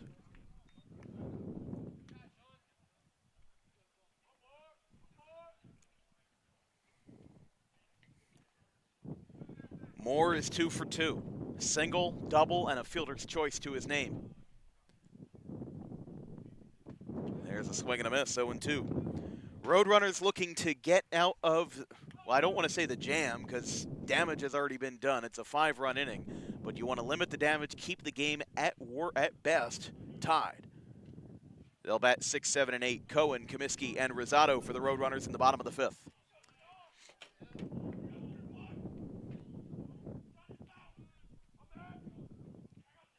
No balls, 2 strikes. Hewitt delivers. Outside, just a hair. 1-2 there. Rosado set up that time outside. I think he was expecting that either 2-seam or sinker to have a little bit extra horizontal break, getting it back into the zone. Just didn't get what he wanted that time, and he'll set up a little bit out. He'll set up a little bit close to center this time. This ball's hit out towards right field, got under it. Mastero pretty deep, and he'll make the catch to retire the side. Halfway home, and we've got a tie game in Deptford Township. Matt Hewitt comes on in relief for Doug King, and it's 7-7 going to the bottom of the 5th.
Lackawanna and RCSJ-Gloucester tied up 7-7 in the bottom of the 5th inning. Gavin Cohen leads us off. First time in this game that Lackawanna is keeping a pitcher for more than 1 inning, as they get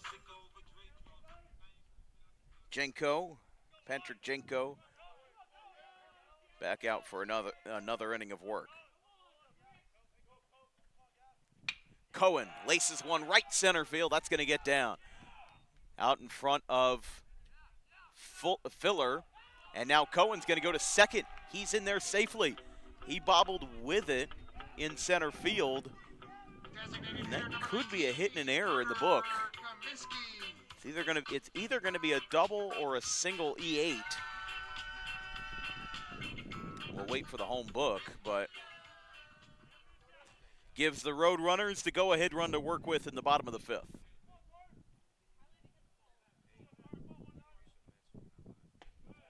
Strike called. 0-1 to Carter Comiskey, the graduate of Spotswood in Middlesex County.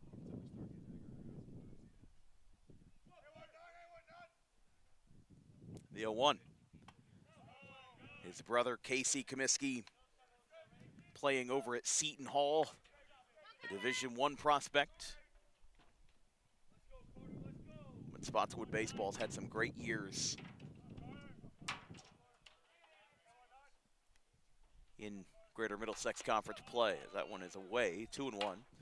So a lefty-lefty matchup with Cohen and then another with Comiskey. Rosado and then Delaney. So they'll have one more lefty-lefty matchup in this rotation of the order with the center fielder Delaney. This one's popped up. Comiskey got jammed over towards second base and backing up to make the play. Lackawanna gets that out, and there's one away here in the bottom of the 5th. Now the catcher, Jaden Rosado.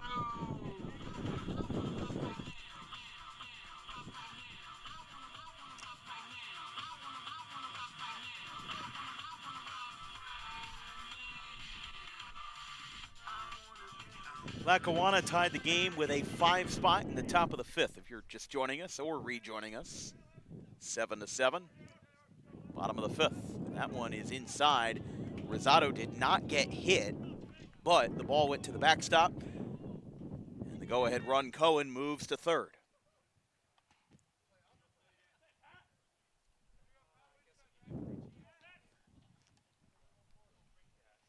Rosado, a walk and a flyout. 0 for 1 in the game so far. Caleb Delaney on deck, he's 0 for 2. More or less the same lineup as the Division I matchup yesterday versus Hartford, the Fighting Owls. I'd have to do a side-by-side and look, but I think the only change was that Comiskey and Rosado were swapped. I think Comiskey was in the 8 slot and Rosado was in the 7. If not, then it's the exact same, because Delaney was the 9-hole hitter. And this is going to give the Roadrunners the lead. Hit out towards center field. It's gone! Just clears the fence in left center field. Jaden Rosado, 2-run home run. And it's 9-7 Roadrunners. They retake the lead.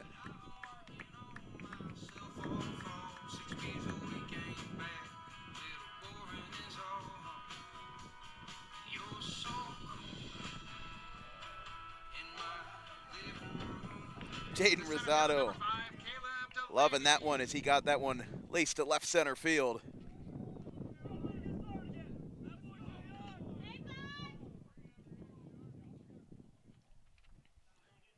So the Roadrunners take the 9-7 lead on the 2-run shot by the true freshman.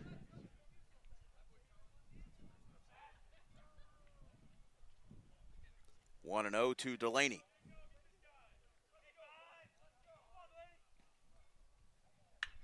This ball's popped up. That's more than a pop-up. Center field, and Filler comes in and makes the play. 2 down. That was Rosado's first home run as a Roadrunner. 2 down for Epicella. Pardon for Mayer. Number 2, Joe Mayer.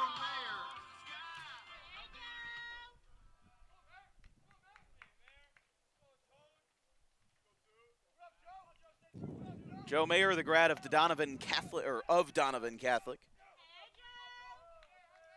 in Toms River, was a very key part of the Roadrunners championship run last season. Hit .390 as a freshman, now hitting .377 with 4 homers, 15 RBI as a sophomore.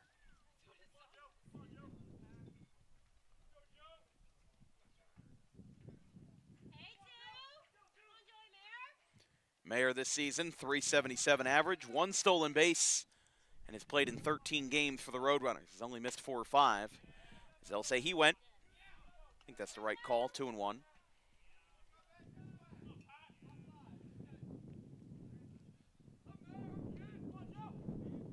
Nine runs on 6 hits for the Roadrunners.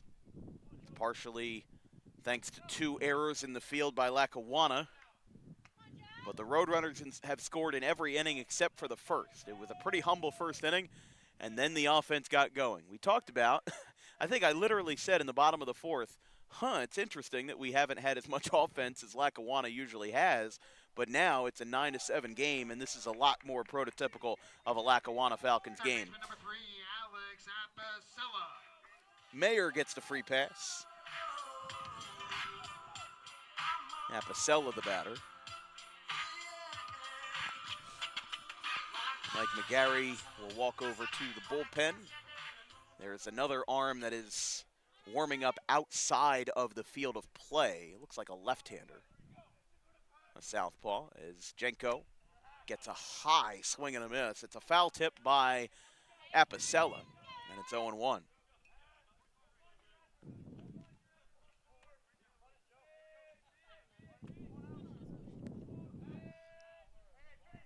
The 0-1.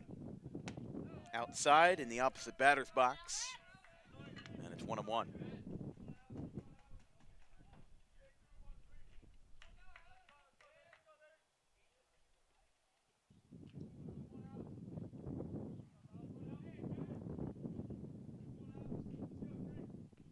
One ball, one strike. Jenko delivers. Foul down the right field line. Out of play. 1 ball, 2 strikes to Apicella.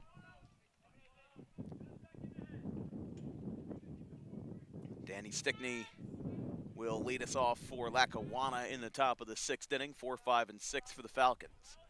1-2, low. Roadrunners have scored 2 in the frame on the 2-run shot by Rosado. Got out in a hurry. Thought that was could have maybe bang off the wall, but it just cleared the fence in left center.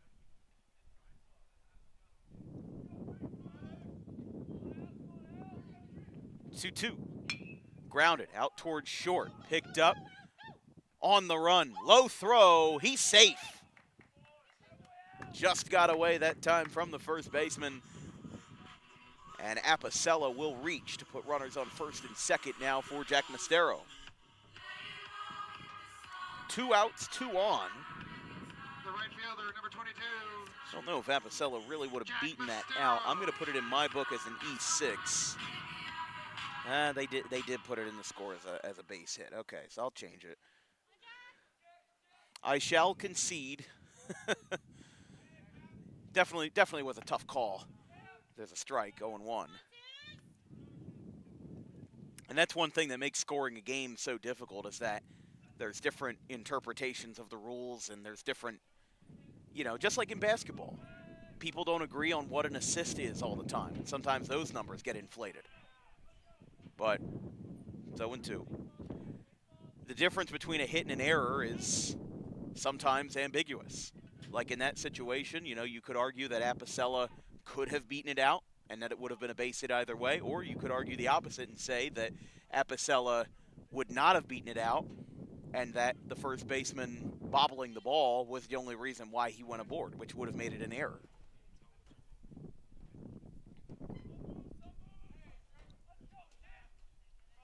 The 0-2. Ground ball softly hit over the mound, out to second. He swipes at it. It gets away. They tried the hidden ball trick. Didn't work. Mastero's going to hold up, and that's an RBI single. 10-7. Roadrunners add on another as Mastero pokes that one through the middle. Runners on first and third.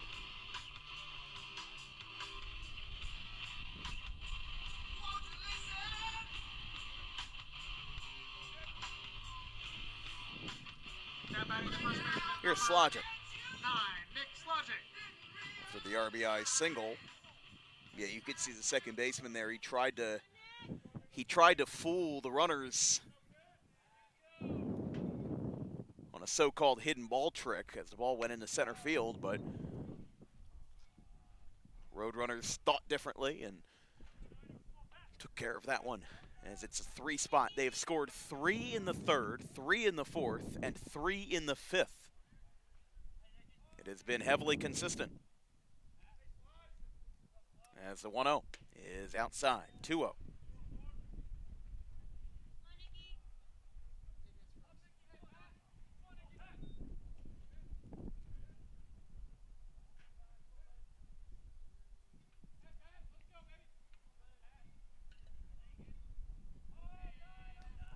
Ten runs on 8 hits for the Roadrunners. Jenko gets a pop-up. Slogic way up there.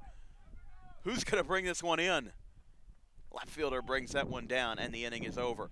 But Roadrunners add on 2 more, including a 2-run shot by Jaden Rosado, his first as a Roadrunner. We go to the top of the 6th. 4 more innings to play, 5 down. It's 10-7, RCSJ. How was your life as a youngster?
Stickney, the batter, here to lead off the top of the 6th. It is a bitter cold day, as the first pitch is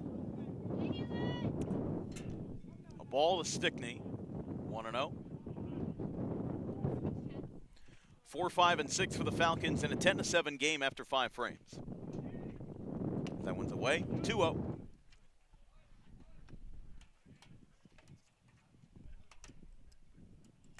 Roadrunners scored 3, batted 8 in the inning. In what's now a 10-7 game, Lackawanna came back from a 7-2 deficit, tied it at 7, only for the Roadrunners to spoil their party in the bottom of the 5th with that 2-run home run by Rosado. Lackawanna in their 5-run frame batted 11. And Stickney had a 2-run home run to deep center field in the inning. 3-0. Outside, Hewitt doesn't touch him, and it's ball 4. Here's Ostra. The catcher, number 21, Hunter Ostra.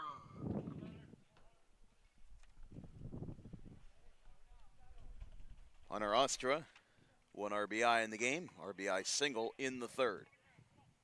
He's reached base all 3 times, a fielder's choice and 2 singles.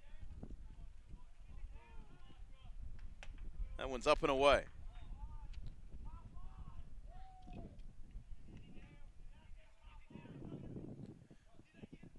left-hander warming up in the bullpen for the Roadrunners. So Kevin Ruff will be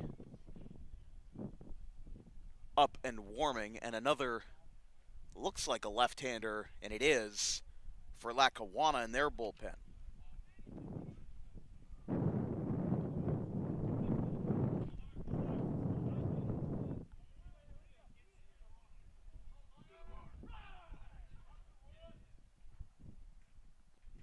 One-0. Strike called there. Breaks the drought for Hewitt, and it's 1-1.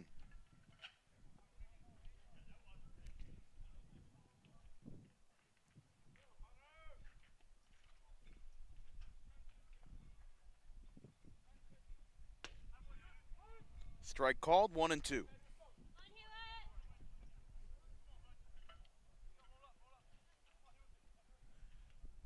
Lackawanna down by 3. They've got 7 runs in this ball game. 5 of them came in the 6th. 9 hits, 2 errors in the field. Rosado sets up. Gets this one foul.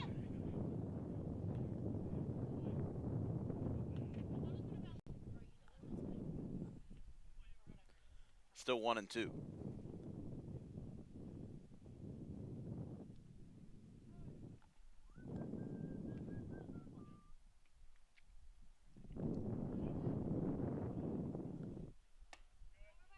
Outside. 2 balls, 2 strikes.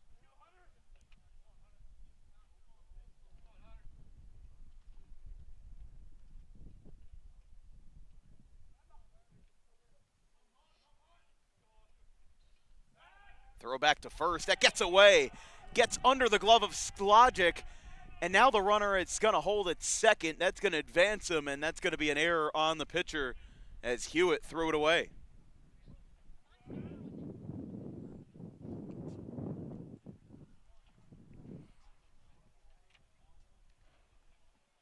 Two balls, 2 strikes. Lackawanna moves a little closer.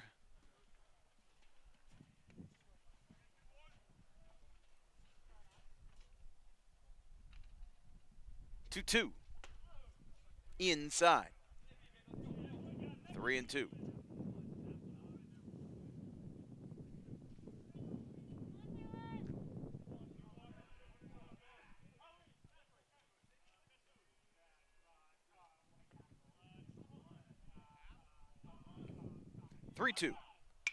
Popped up. Over towards second base. Cohen calls for it. And he'll make the catch, backpedaling for out number 1.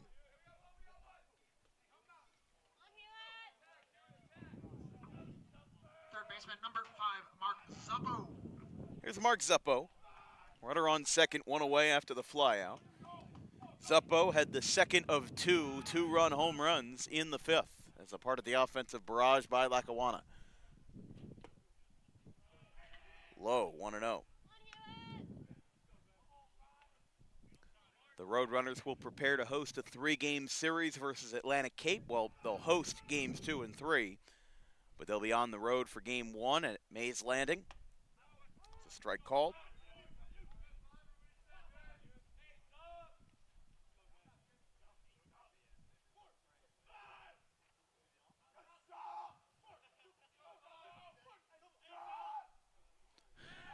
One throwback to second, not in time.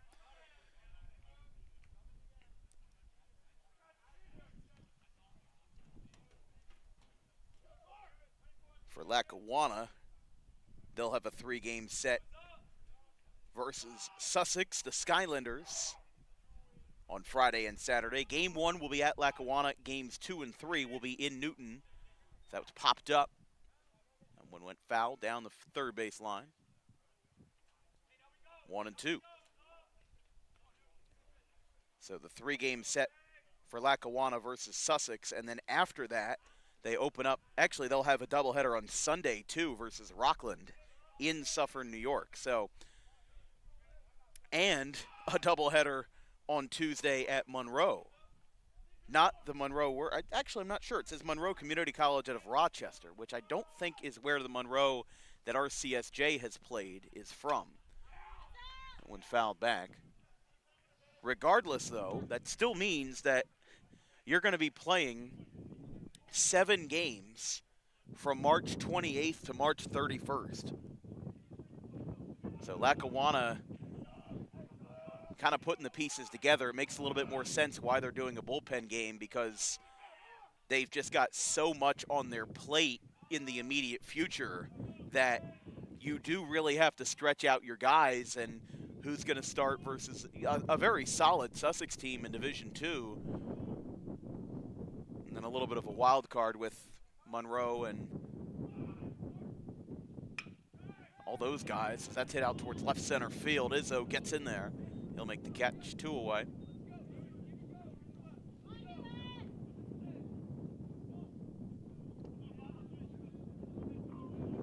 The center fielder, number 33, Bobby Filler Jr. So here's Bobby Filler. He's made some nice plays in center field today.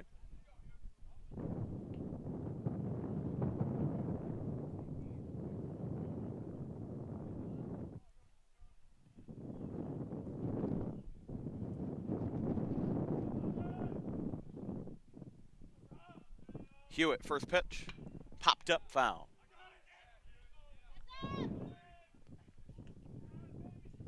One goes on to the road. It's 0-1. Runner on second for Lackawanna.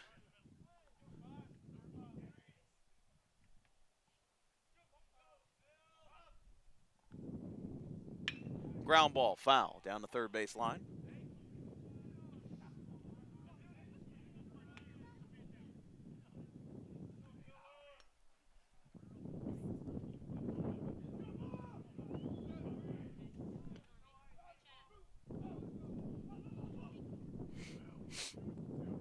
Pardon me, the 0-2. Rosado setting up outside. Misses up. 1-2.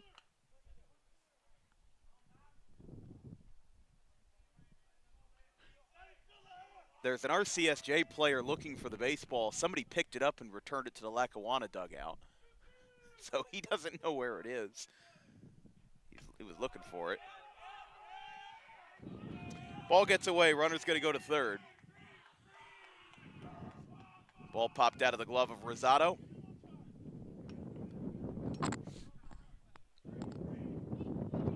Two balls, 2 strikes, 2 outs. Runner on third for Lackawanna.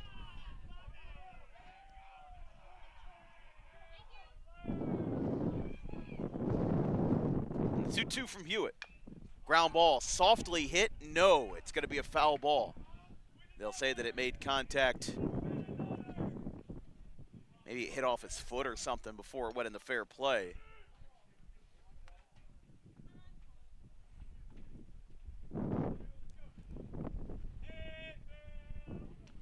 It's been a mostly sunny day today, but even though the skies are blue, the sun has been covered up by some clouds most of the game. That's the 2-2. That one is jammed out towards short. Mayer is there. Tough play. Throw to first. Is offline, and it pops out of the glove of Slogic. The run scores. And a 2-out run gets Lackawanna back on the board and gets them closer to getting this game back in their control. It's 10-8.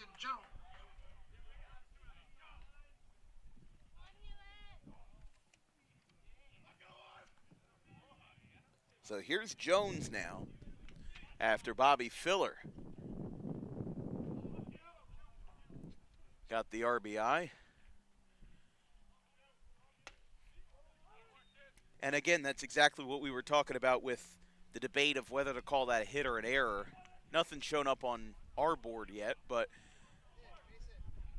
they'll call it a base hit on the home book.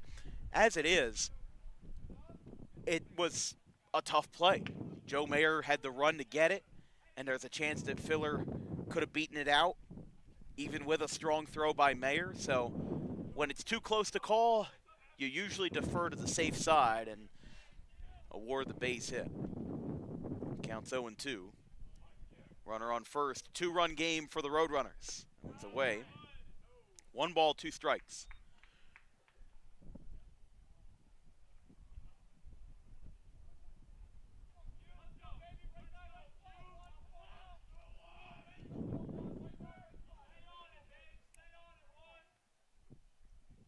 Hewitt, the 1-2 to Jones.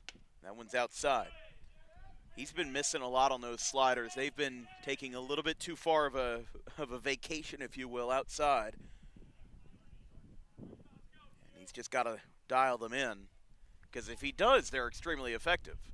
But when he doesn't, it causes some trouble. That one is low. Rosado traps it, and it's 3-2.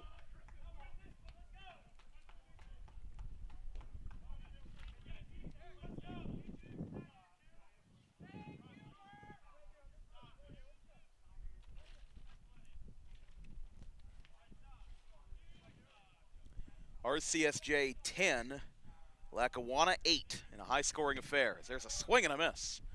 Hewitt gets out of it and allows one run, leaves one on. We go to the bottom of the 6th. Roadrunners looking for some more offense. It's 10-8.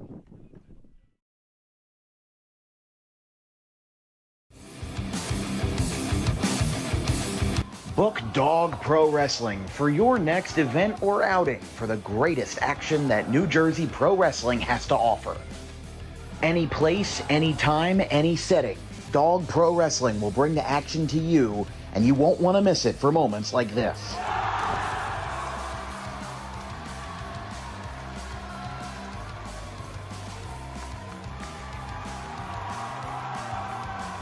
But don't just take it from me. Take it from Max Mundo, the Dog Pro Wrestling ambassador. This is Max Mundo with Dog Pro Wrestling. Are you a civic organization, sporting club looking to fundraise? Then look no further to Dog Pro Wrestling. We do grand openings, corporate events, and much more. And why not from some of the wrestling talent themselves? I'm Vinny the Fixer, and I'm the champion of dog professional wrestling. If you want to book the best, come see us. We're the cream of the crop. We'll come to any fundraiser you can think of. Just name the place and we'll show up. This is the upstanding Dylan Mesh, and for the entirety of my professional wrestling career, dog wrestling has been a mainstay for where I like to wrestle. So you can believe me when I say that it is quality.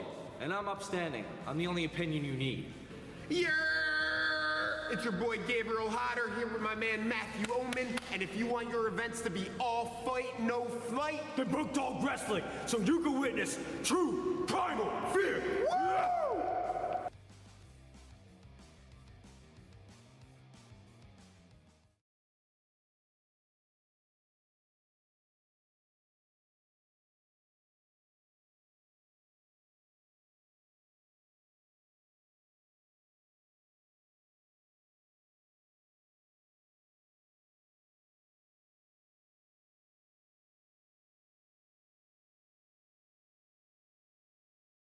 Number 20, Jeffrey Moore.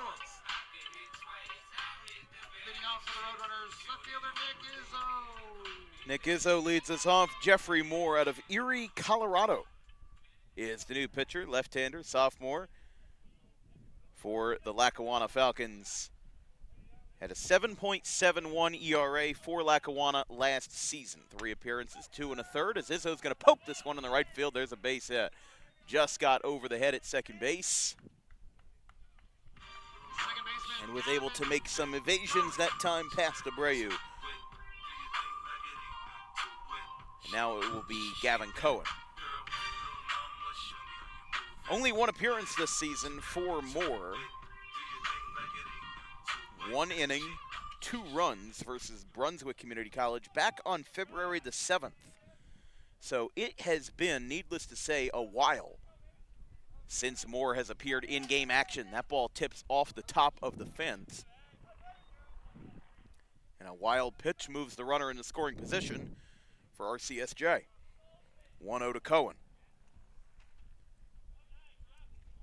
Cohen with a double and a triple to his name today.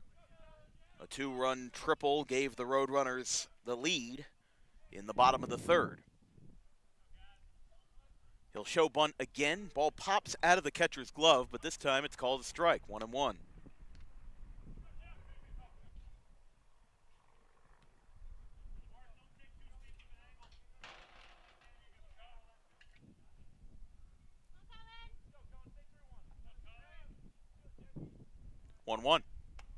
Upstairs to Cohen. game's looking like it's a lot like yesterday. A lot of offense. Gets colder as the game goes on, and a lot of back and forth as well. Although the difference is that the lead has changed in this game. The lead did not change during the Hartford RCSJ game yesterday when Hartford had that leadoff home run. I think it was Jeffrey Reyes, the second baseman. Yeah, he hit his. As soon as that home run was hit, the game was more or less set. The Roadrunners did not take the lead at any point during yesterday's game as that one's fouled back. Count is 3-2.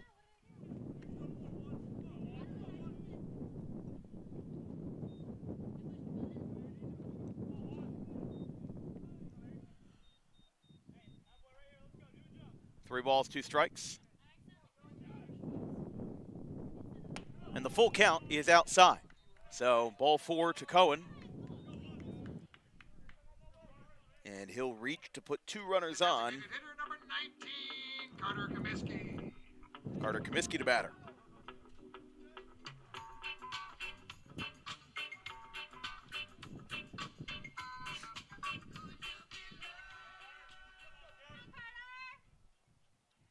Carter Comiskey, another left-hander to face Jeffrey Moore.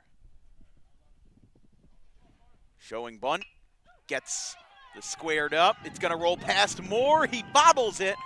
That's gonna be a bunt single. Carter Comiskey laid it down perfectly. That was a textbook bunt. And Carter Comiskey has loaded the bases.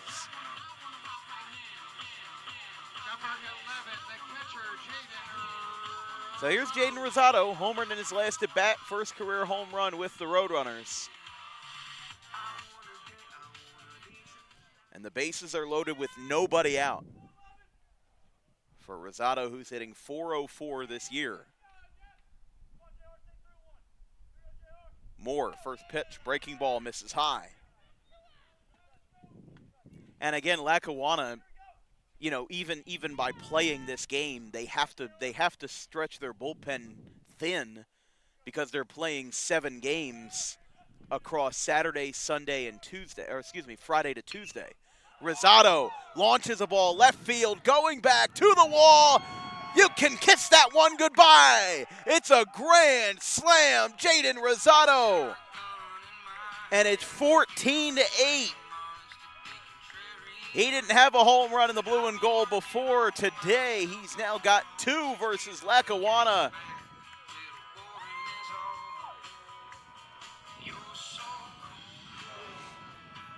(14-8). That was launched. Jaden Rosado's second home run of the game. And the Roadrunners now have a 6-run lead as he tags the left-hander Jeffrey Moore for a grand slam.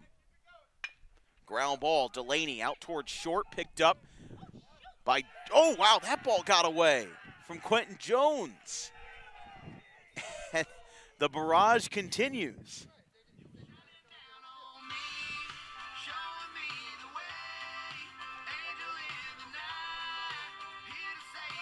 So the runners are still on.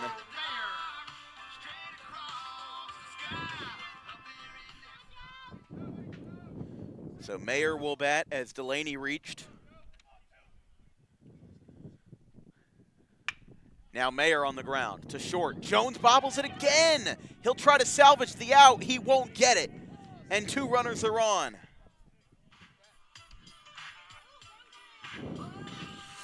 It's going to be back-to-back errors against Jones.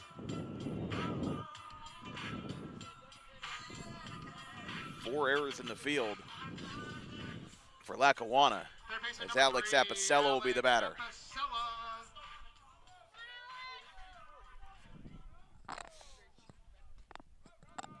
Loose ball came in from the bullpen. Oh, oh my goodness. Catcher's got an arm, just threw that ball from home plate over towards the bullpen in right field. As that ball got away, I mean, listen, again, that's one of the I guess, forgotten marks of having bullpens on the field. bunt by Apicella moves the runners over. Successful sacrifice.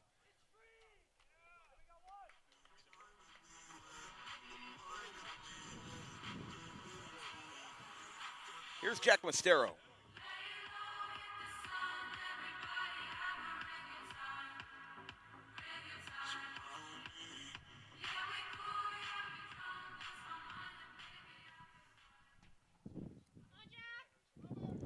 That sacrifice by Apicella was the first out of the inning. Outside, 1-0. 14 runs, 12 hits for the Roadrunners. As Lackawanna's going to look for their 9th win of the year, Roadrunners are going to look to start another winning streak if they can win today and then beat Atlantic Cape in their 3-game set on Friday and Saturday. For Region 19 Division 3, Roadrunners have the best overall and division record with, actually no, they have the best Region 19 record. RCSJ Cumberland has the best overall record. They have a record of 15-3-1. Of course, Lackawanna tied versus Cumberland yesterday. Roadrunners 11-1 in region play, 13-3 overall. Middlesex 11-5, Northampton 10-7, Brookdale 10-5, Camden 8-7. Accounts for 6 teams over 500 all told. 2 balls, 1 strike. To Mastero. That ball's crushed out towards right center, cranked out towards the gap. That's going to drop right in front of Filler. Got a perfect 1-hop to him. Mastero in between first and second. He's going to retreat to the bag with nobody covering. It's an RBI single, and it's now 15-8. Next up, the first baseman, Nick Slogic.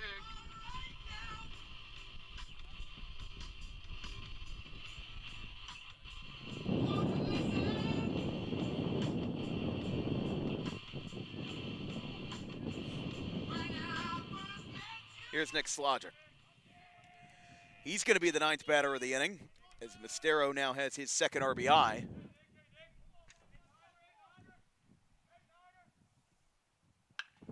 Slogic popped that one up.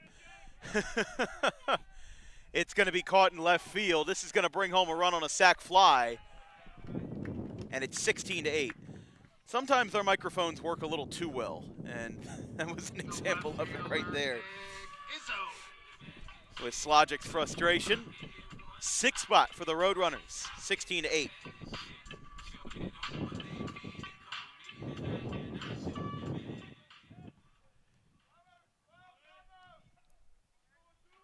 Izzo, the batter, he led off the bottom of the 6th with a base hit. Now he'll ground this one to short. Jones is there. Third to second is in time, and the inning is over.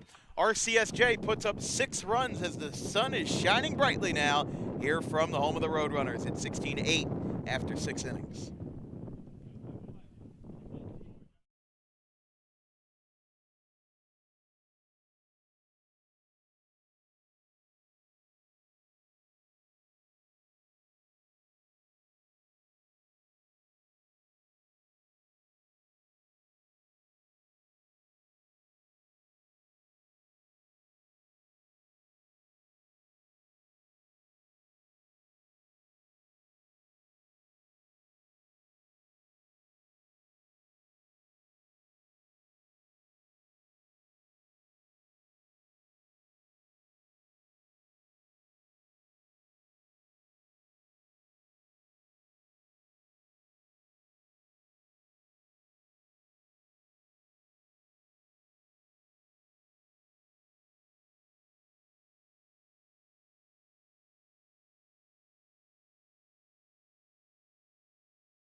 Matt Hewitt pitching the top of the 7th, only the second pitcher for the Roadrunners. Doug King went 4 1/3. Matt Hewitt has done the rest as Lackawanna bats in the top of the 7th after 10 batters came to the dish. Nick Izzo had the first out, or rather had the first at bat, had a base hit, and then had the last out.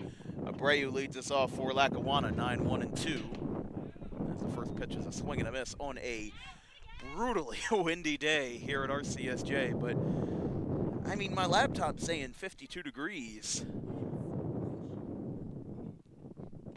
That one's low.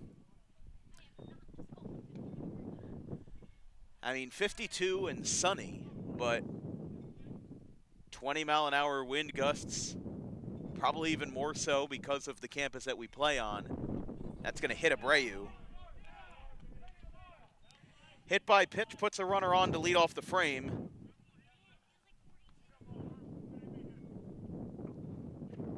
Left fielder number 34, Jake Verbitsky. Verbitsky will bat now.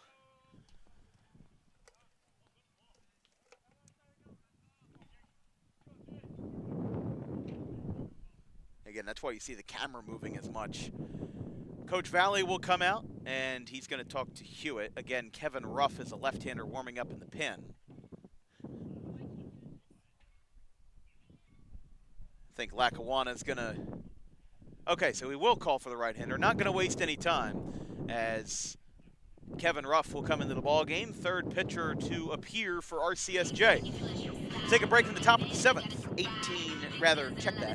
16-8 RCSJ.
Kevin Ruff in the ball game. He relieves Matt Hewitt after a handful of innings of work as Doug King started us out. Matt Hewitt continued the relief, and now the left-hander, Kevin Ruff, in the ball game. First pitch is a strike.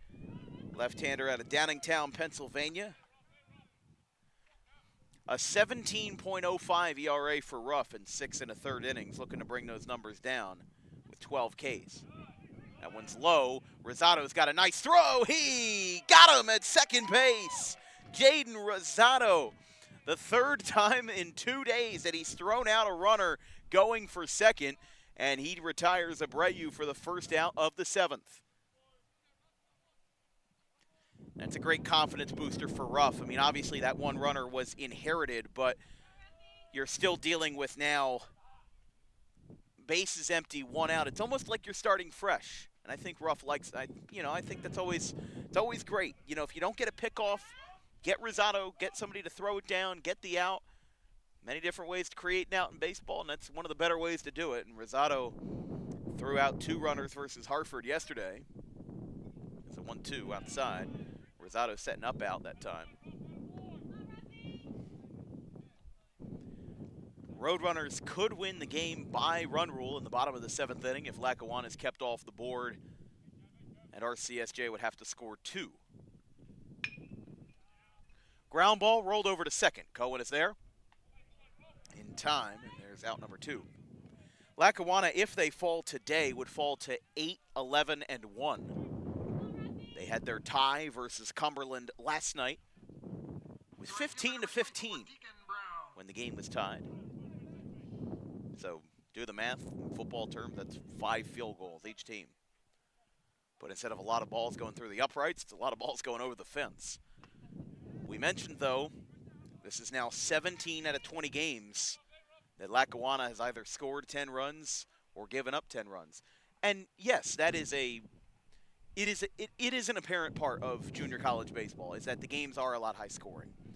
You don't see a lot of 1-0 games in NCAA baseball at any level, at Division I, Division II, Division III, mostly because the hitters are getting better and the pitchers are getting better. So everybody's getting better, more specialized training. And if you watch a high school baseball game from, I mean, there's archives of them out there from the 70s, the 80s. The mechanics look entirely different.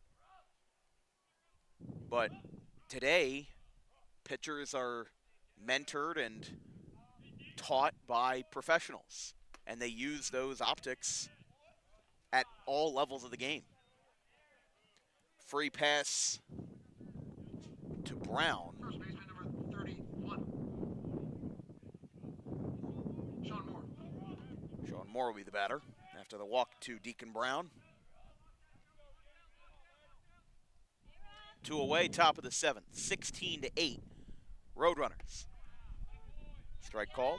Again, our next broadcast will be on the air tomorrow for Cape Atlantic League Baseball between the Oakcrest Falcons and the Buna Chiefs. First pitch at 4 p.m. I'll be on the call with James Torillo of Mercer County Community College for that game. That one's outside.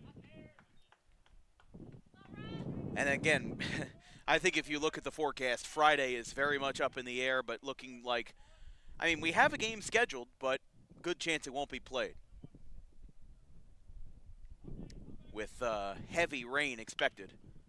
It's a ground ball foul over towards third base, 1-2.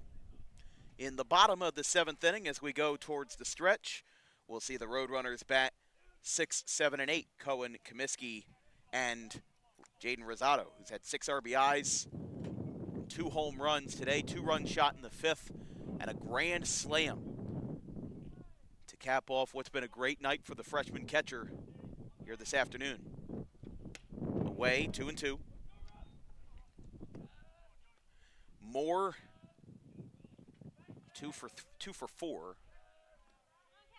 Rather, 2 for 3. 2 singles, fielder's choice, and a fly out to right. As a part of that 5-run 4th inning, as Moore clubs the ball right center field. Delaney going back. Wynn's going to carry this one. It's going to one-hop off the top of the wall.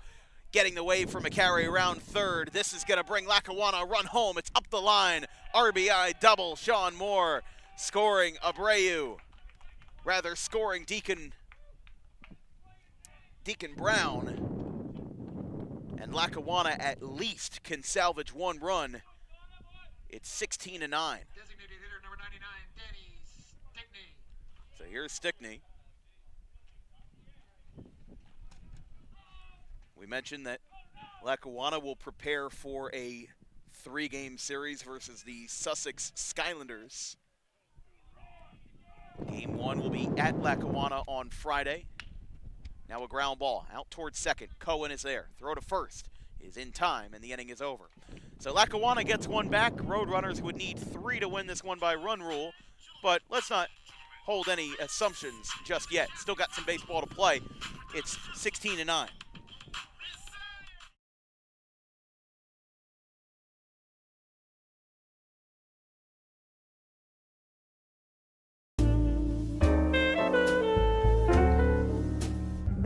is Mental Health Awareness Month. It is the responsibility of all of us to make sure that our friends, family, and anybody who we hold dear in our lives is feeling well. The problem with spotting mental health issues is that the symptoms aren't that obvious. Just because someone is okay or appears okay on the outside doesn't mean that they're okay on the inside. It's important that if they are in distress, that they call the right people and they get the help that they need. And it is very important that we treat each other with respect, regardless of who you are or where you come from. But it is just as important that we treat ourselves with respect, regardless of the situation going on in our lives. If you're in distress, you can call this number, 988, or you can visit any of these websites if you're not in distress, but would like to learn more information about mental health awareness and research.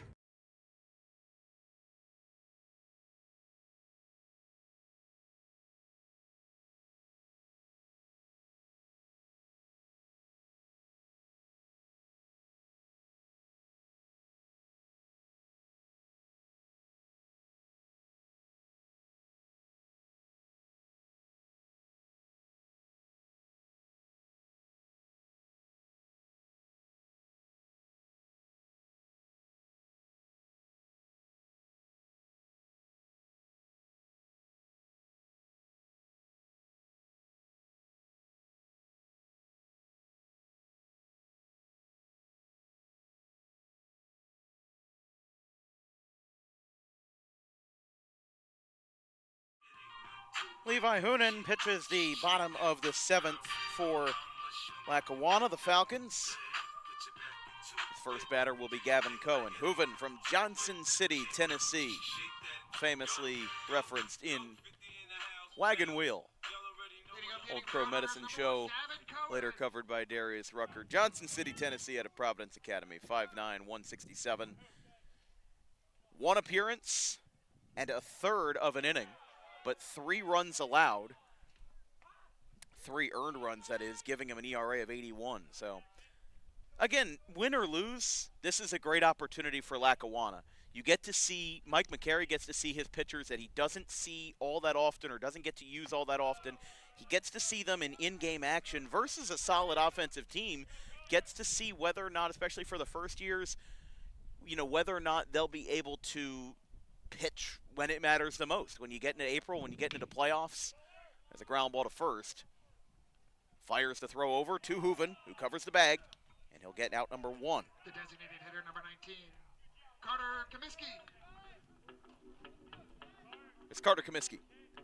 One thing that will be interesting to me, we talked about it during the Hartford game, what the deal will be with Lackawanna, because they are leaving the NJCAA and becoming a member of the PSAC, which is an NCAA Division II. So this is a good preparation for them because you never know. I mean, maybe some of these players retain with the team when they join the NCAA. Starting next school year, joining a very stacked PSAC conference with guys like Chestnut Hill, Millersville, Slippery Rock, Bloomsburg, Susquehanna, to name a few. Really one of the most revered athletic conferences in NCAA Division II is the PSAC. Hooven, the 2-0 to Comiskey, is fouled back.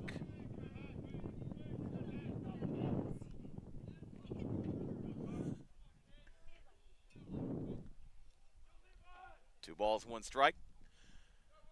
So I do become curious about what's going to happen with those players in the dugout. You know, I would imagine their eligibility is somewhat affected, but Lackawanna has taken initiative and they've hired a lot of new head coaches in a lot of different positions. As there's a beautiful catch at short.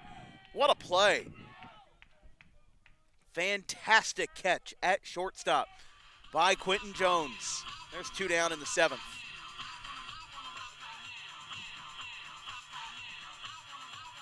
So here's Jaden Rosado again. I know that Lackawanna's already hired a handful of new head coaches, including men's soccer. But I would have to imagine there are a lot of logistics that go into switching your entire institution from a junior college that you know, is mostly served for associate's degrees, 2-year degrees, to becoming an NCAA school that would have to become a 4-year institution as that ball gets away from Jones. Rosado will get a board with 2 outs. Caleb Delaney. And I guess they're not the only school to have done it. Keystone College used to be Keystone Junior College. And now they are just regular Keystone College. Got to see them when I did games. Well, I still do games for Rutgers Camden, but we saw them, I think it was 2023. That one's low. But institutions change, especially athletically. Some move up from lower divisions to Division I, and the inverse can happen, like with St. Francis in Pennsylvania. They are, I believe they were an NCAA Division I. Now they're moving to Division III. And made March Madness a few years ago. Strike 1 to Delaney. 1 ball, 1 strike to the center fielder.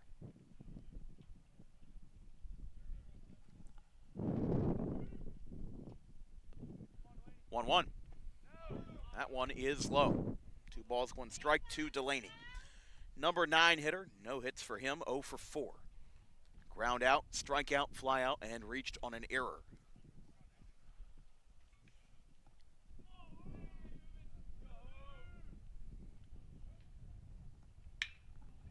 Delaney, right center field. This one is deep, and it's off the bottom of the wall. Delaney's going to be on his horse.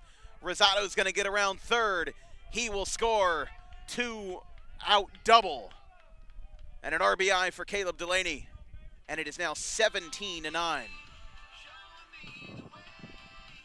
the shortstop, number 2, Joe Mayer. Back to the top of the order for Joe Mayer.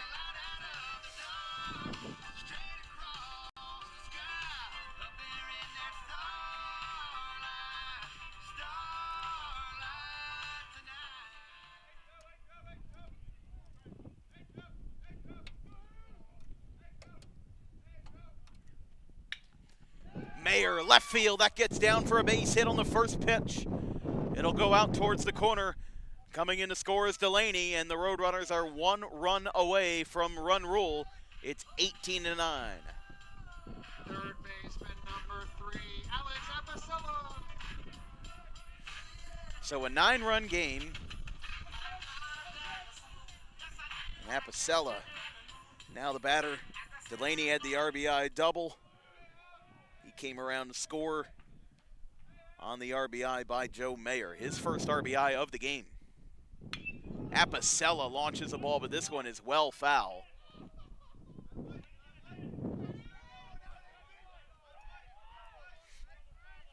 When we were here back 2 weeks ago, he won the game versus Bergen, 21-11, with a game-winning home run to win the game via run rule. So it wouldn't be his first rodeo, as that one is low. 1 ball, 1 strike. But Lackawanna getting ready for their 3-game set in NJCAA Region 19 play versus Sussex. And the Roadrunners getting ready to do the same versus Atlantic Cape. That one's low. 2 balls, 1 strike. But on a day that has been incredibly windy, as always. I mean, like I said, there's more games that are like this than not. 2-1. Apicella over the glove of Jones into left center. There's a base hit. Mayer's going to go to third. He's going to stop there. Apicella's going to go to second. The ball got away, but they're going to hold on to it. And Jack Mastero will now be the batter, as that will be 2-out knock for Apicella. Right fielder, number 22, Jack Mastero. Jack Mastero with 2 RBI. Double play in the first inning, but then a pop out to short. In the last 3 at-bats, he's reached all 3 times. Walk and 2 two-run singles. Mastero rips one, foul. Got some hefty pull on the ball.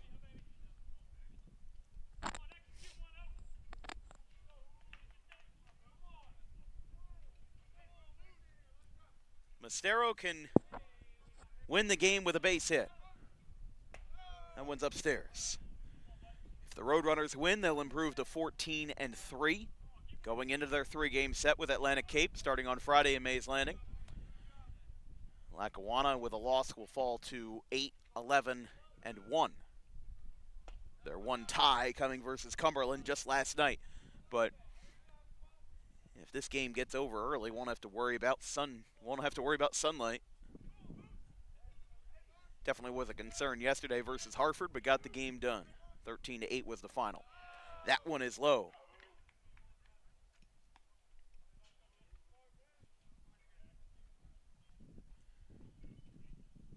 Two outs, 3-1 count to Jack Mastero. Fly ball, left field, down the line. And it is out of play. Well, not really out of play, just landed in front of the left fielder. Count's full, 3-2.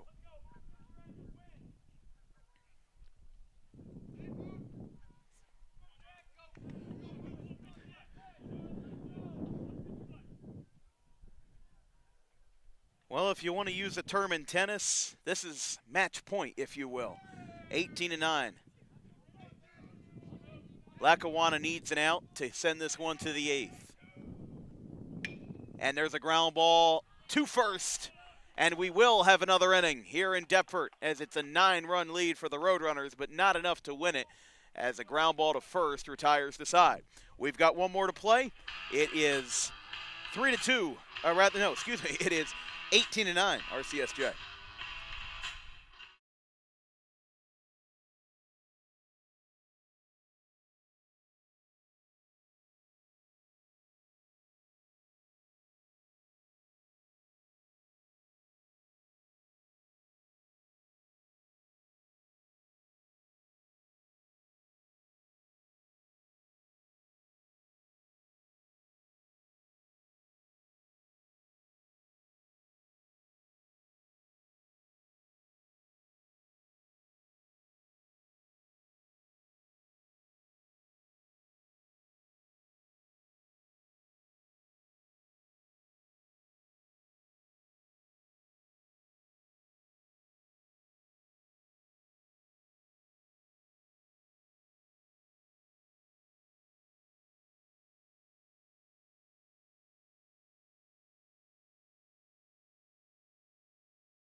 Top of the 8th inning, Roadrunners were 90 feet away from winning the game with a run rule, but Lackawanna gives themselves another lease on this ball game with a 9-run deficit.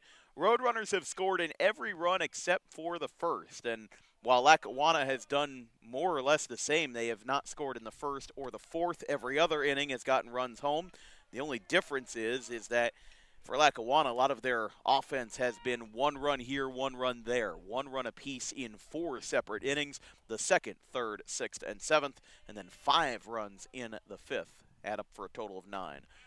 There's a strike called to Ostra. Kevin Ruff, the 3rd pitcher, first left-hander in the game for RCSJ, took over for Matt Hewitt in the top of the 7th, as that one is low. This game is now past the 3-hour mark.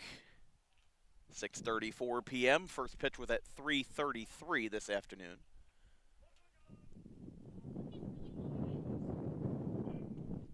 Two-one outside. This does make me miss covering the high school games a little bit, though, because those games are quick. I mean, think about it. It was the top of the 7th. It's interesting, though, because sometimes you play 7 innings in junior college, and those games take longer than the high school level. Even though it's the same amount of innings being played, you're playing by the same letter of the law, the same set of rules. It's just a little bit different. Mark Zuppo is the batter, third baseman for Lackawanna.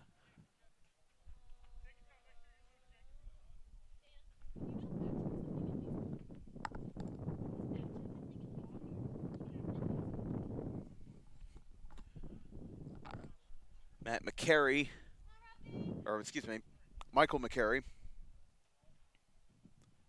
making the call for a pinch runner at first. It'll be Jacob Cottle, number 3, the pinch runner. Pinch runner for the Falcons, Jacob Cottle. Sophomore out of Taylor, Pennsylvania, getting some base running work here at the command of Michael McCary. First pitch is a strike called, so he runs for Austria. And Zuppo with a called strike. 9 runs, 11 hits, 3 errors in the field for Lackawanna. Ruff throws over to first. RCSJ with 18 runs, 17 hits, and 1 error.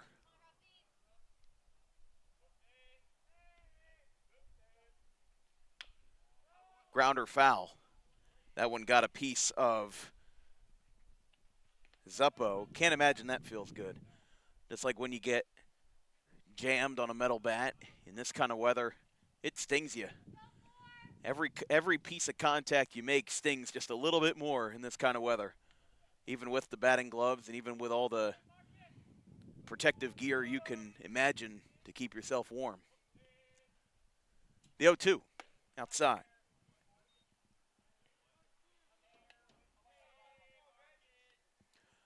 Lackawanna, though, handful of home runs in the game. They had 2 in the top of the 5th.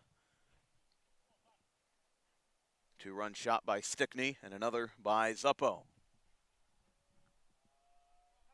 Runner goes. Cottle's stuck, but how about that?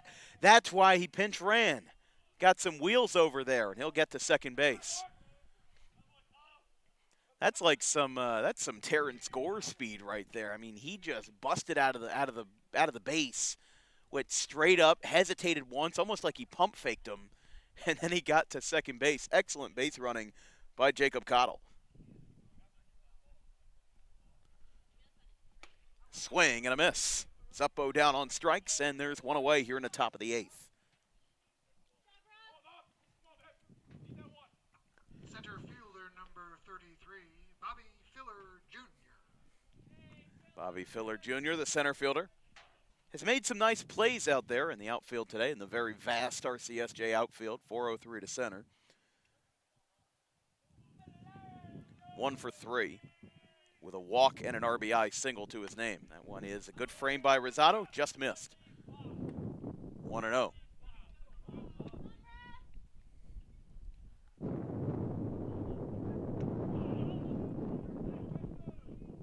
Hold on. Not sure what that was over there. A ball will be charged to Kevin Ruff. I guess they're saying he made a illegal motion of some kind, and it'll be an automatic ball. 2-0. That one catches the zone, 2-1. Right-hander warming up in the pen for the Roadrunners.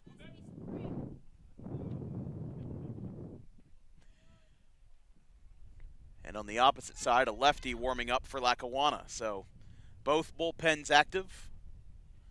2-1. That one misses low, 3-1.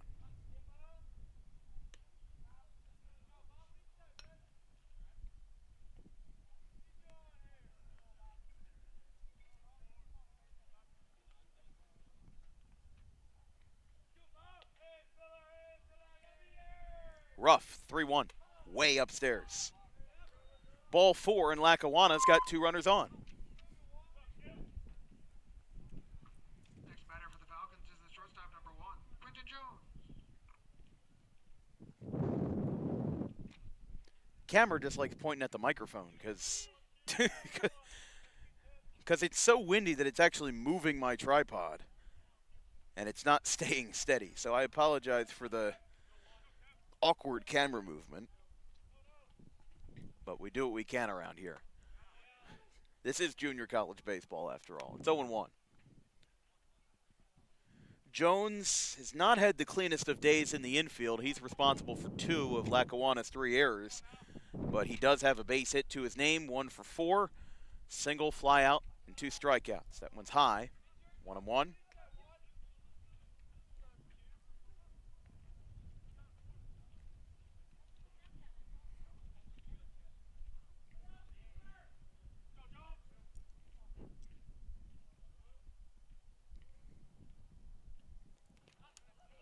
That ball gets way away from Rosado. Ruff covers the plate. That ball actually went all the way over to the Lackawanna dugout. And Rosado just threw a little awkwardly there as he got it back to his pitcher. Might have messed up something in his arm. I don't know. He's just stretching it out. They're going to give him a little bit of time. He picked up the ball, and then he went to throw it back to, he's kind of looking at his back. And in a game that's a 9-run game, they may not want to jeopardize him with the fact that it's 18-9, and this is a non-division game with a big conference series, decently big conference series coming up with Atlantic Cape. Seems like he's going to stay in this game, though, as it's 2-2.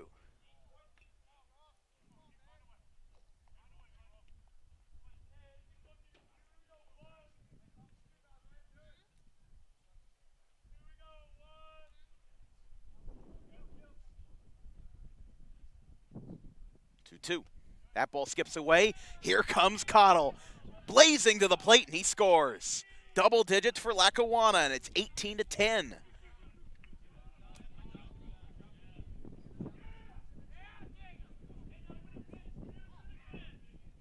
So Lackawanna does get their run after all, and that makes it their 12th game out of 20 that they've played this season to have 10 runs or more on both sides.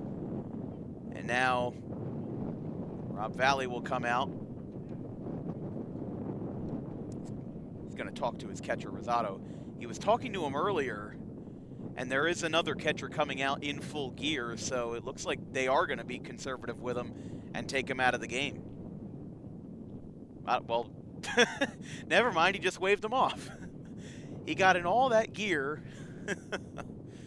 But no, at least Bowling's coming out.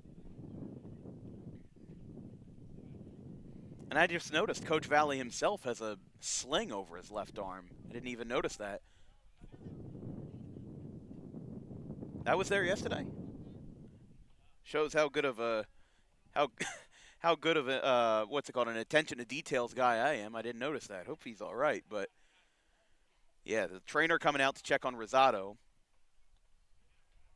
Like we said, he might have pulled something, might have extended something when he was throwing that ball back, and they are walking him off the field. So we are going to have a change at catcher,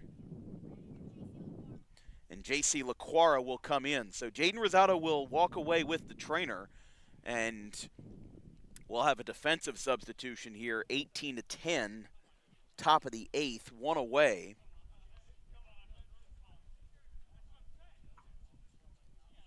The game for the Roadrunners at catcher is number 7. And with the defensive substitution being at catcher, they're going to give Ruff a handful of warm-up pitches to not only get Laquara acclimated to the ball game. And when we resume, we'll have a 3-2 count to Jones, and we will resume right now, it appears.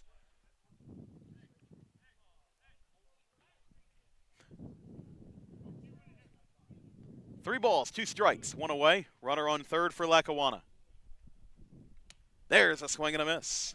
Ruff set up outside, and that was a great fastball, trailing up and away. Jones strikes out swinging. That's the 3rd straight strikeout by the Lackawanna shortstop, and it's now the number 9 hitter in Abreu.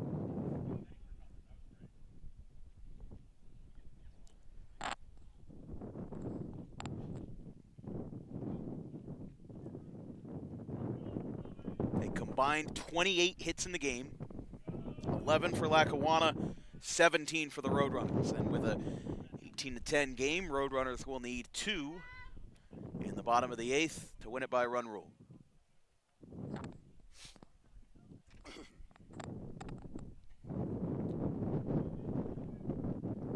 (1-0). That one misses low. 2 balls, no strikes.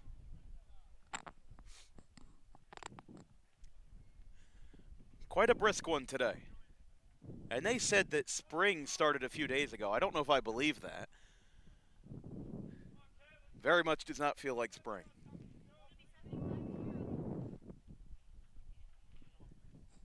2-0. Misses that time. 3-0. Ruff just really needs to settle down here.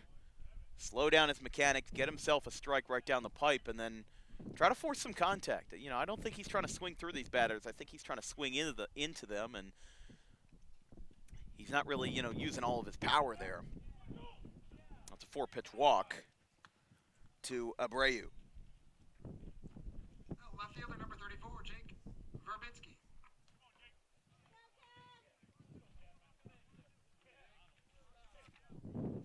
Jake Verbitsky, the batter.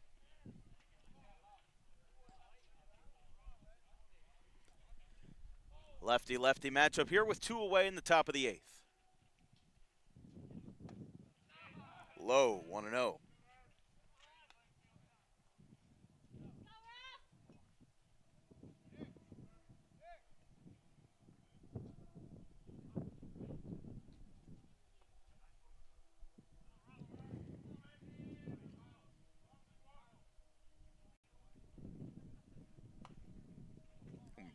Pops out of the glove of Lackawanna. 2-0 now. Joe Mayer meets him from shortstop at the mound. Looks like the whole infield, though, is staying back, and pitching coach is going to hold back as well. So Mayer just, I guess, giving him some tips, and they'll let him go.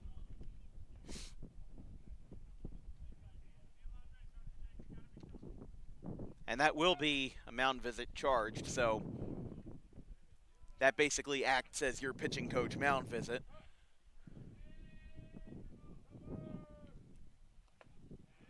Low, 3-0.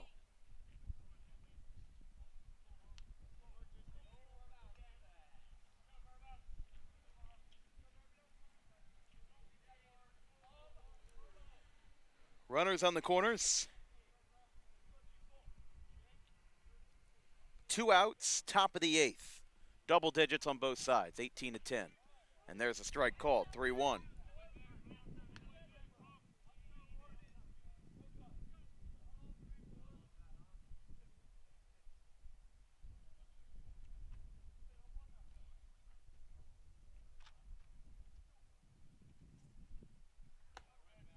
And that is ball 4.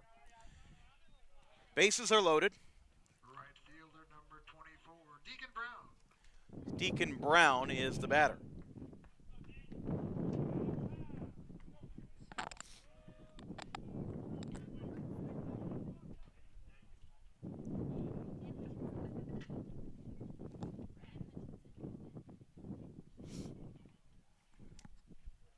Well, now the pitching coach will come out for Kevin Ruff.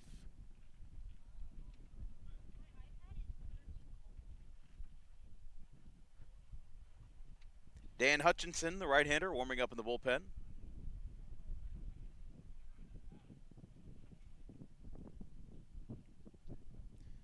So I guess I was wrong. I guess that did not count as a pitching coach / assistant mound visit, because the umpires signaled that it counted, but they're not making Ruff exit the game here because it's the 2nd visit in an inning. And I'm sure the umpires up there are saying, let's go, let's get moving. It's 6:50 p.m. It's an 8-run game. I understand that the bases are loaded, but goodness gracious. Lackawanna's dugout.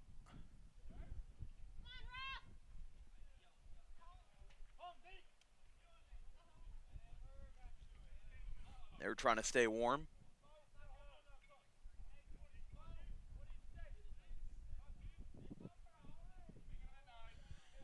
So Ruff remains in the game.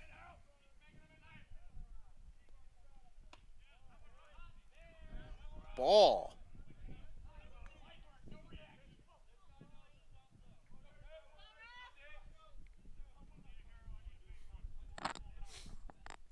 One ball, no strikes. Swing and a miss, 1-1. It's like we're at Wrigleyville. Windy, cold, bitter. Popped up over towards the catcher, Laquara. He will let it go to Apicella, and the inning is over. If you're at home watching, good. You don't want to be at this ballpark right now. It is freezing. 18-10 going to the bottom of the 8th. Roadrunners have a chance to win it.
Bottom of the 8th, 18-10. Roadrunners lead by 8 here in another gruelingly long game. Julian Amontes, and leading off the Roadrunners, Nick Slogic. Julian Amontes.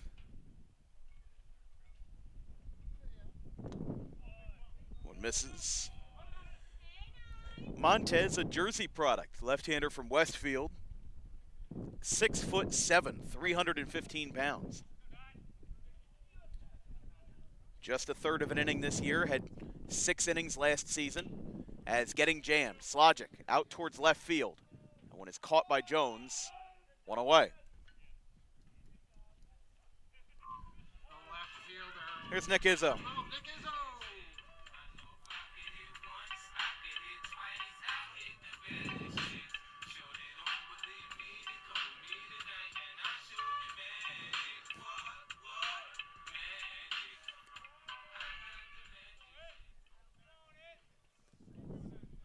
At least we'll have enough sunlight to finish this game.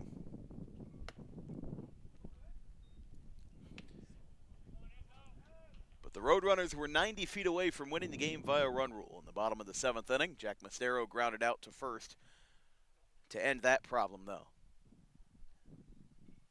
Outside, 2-0. Seeming like, though, looking at the forecast, that tomorrow, it's a shame we're not playing here tomorrow.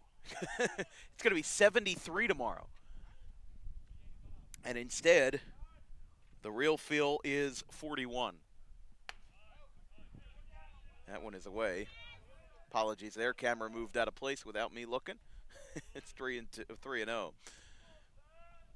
Izzo and then Cohen for the Roadrunners of RCSJ. Here's a 3-0. There's a strike. 3-1.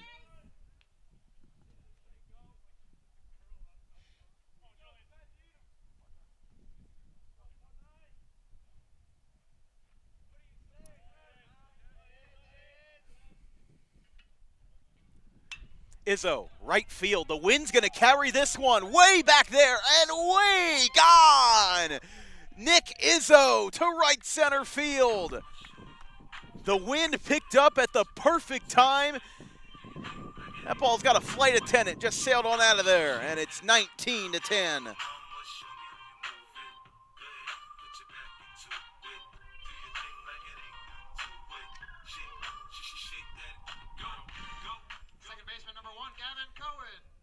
Gavin Cohen now the batter.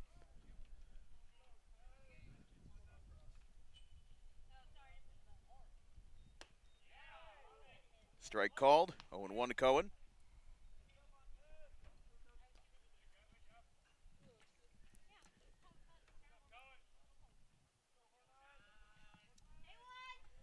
Gavin Cohen, 2 hits, double and a triple in the ball game.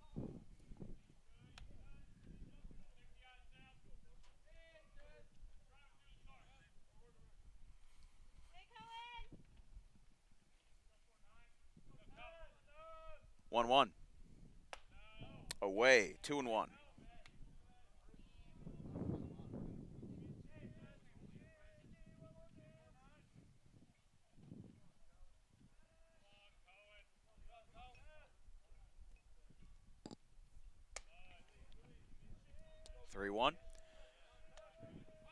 Our next broadcast will be Cape Atlantic League National Division Baseball between Oakcrest and Buna tomorrow at 4 p.m. from Corolla Field. And our scheduled game for Friday is Bordentown and Northern Burlington. However, forecast is not looking too hot for Friday. This one's popped up, back behind us, and out of play. 3-2. Got to be prepared in the broadcast booth if one ever comes your way.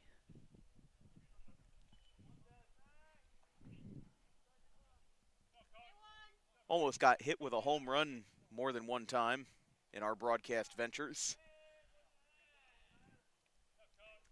3-2 to Cohen. Outside, called, strike 3 on the outside corner. Designated hitter number 19, 2 away for Comiskey.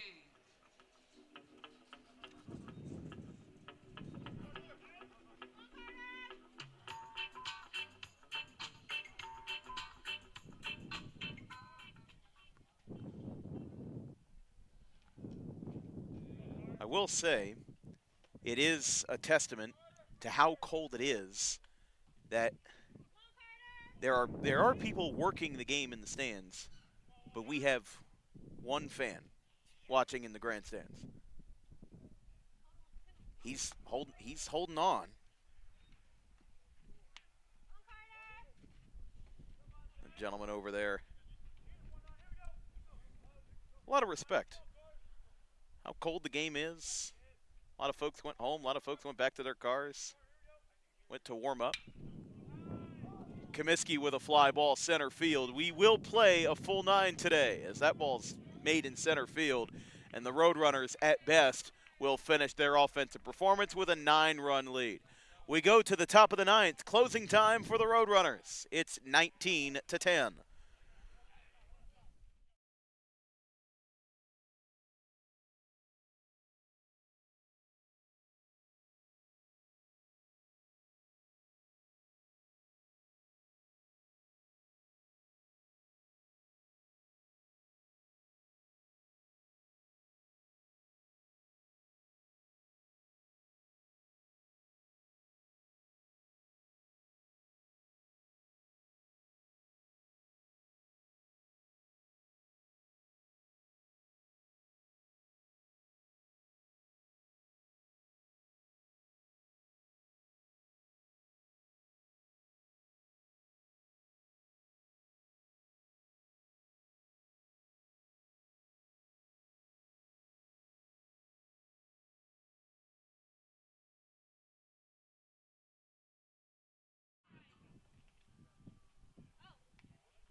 They're going to call this game.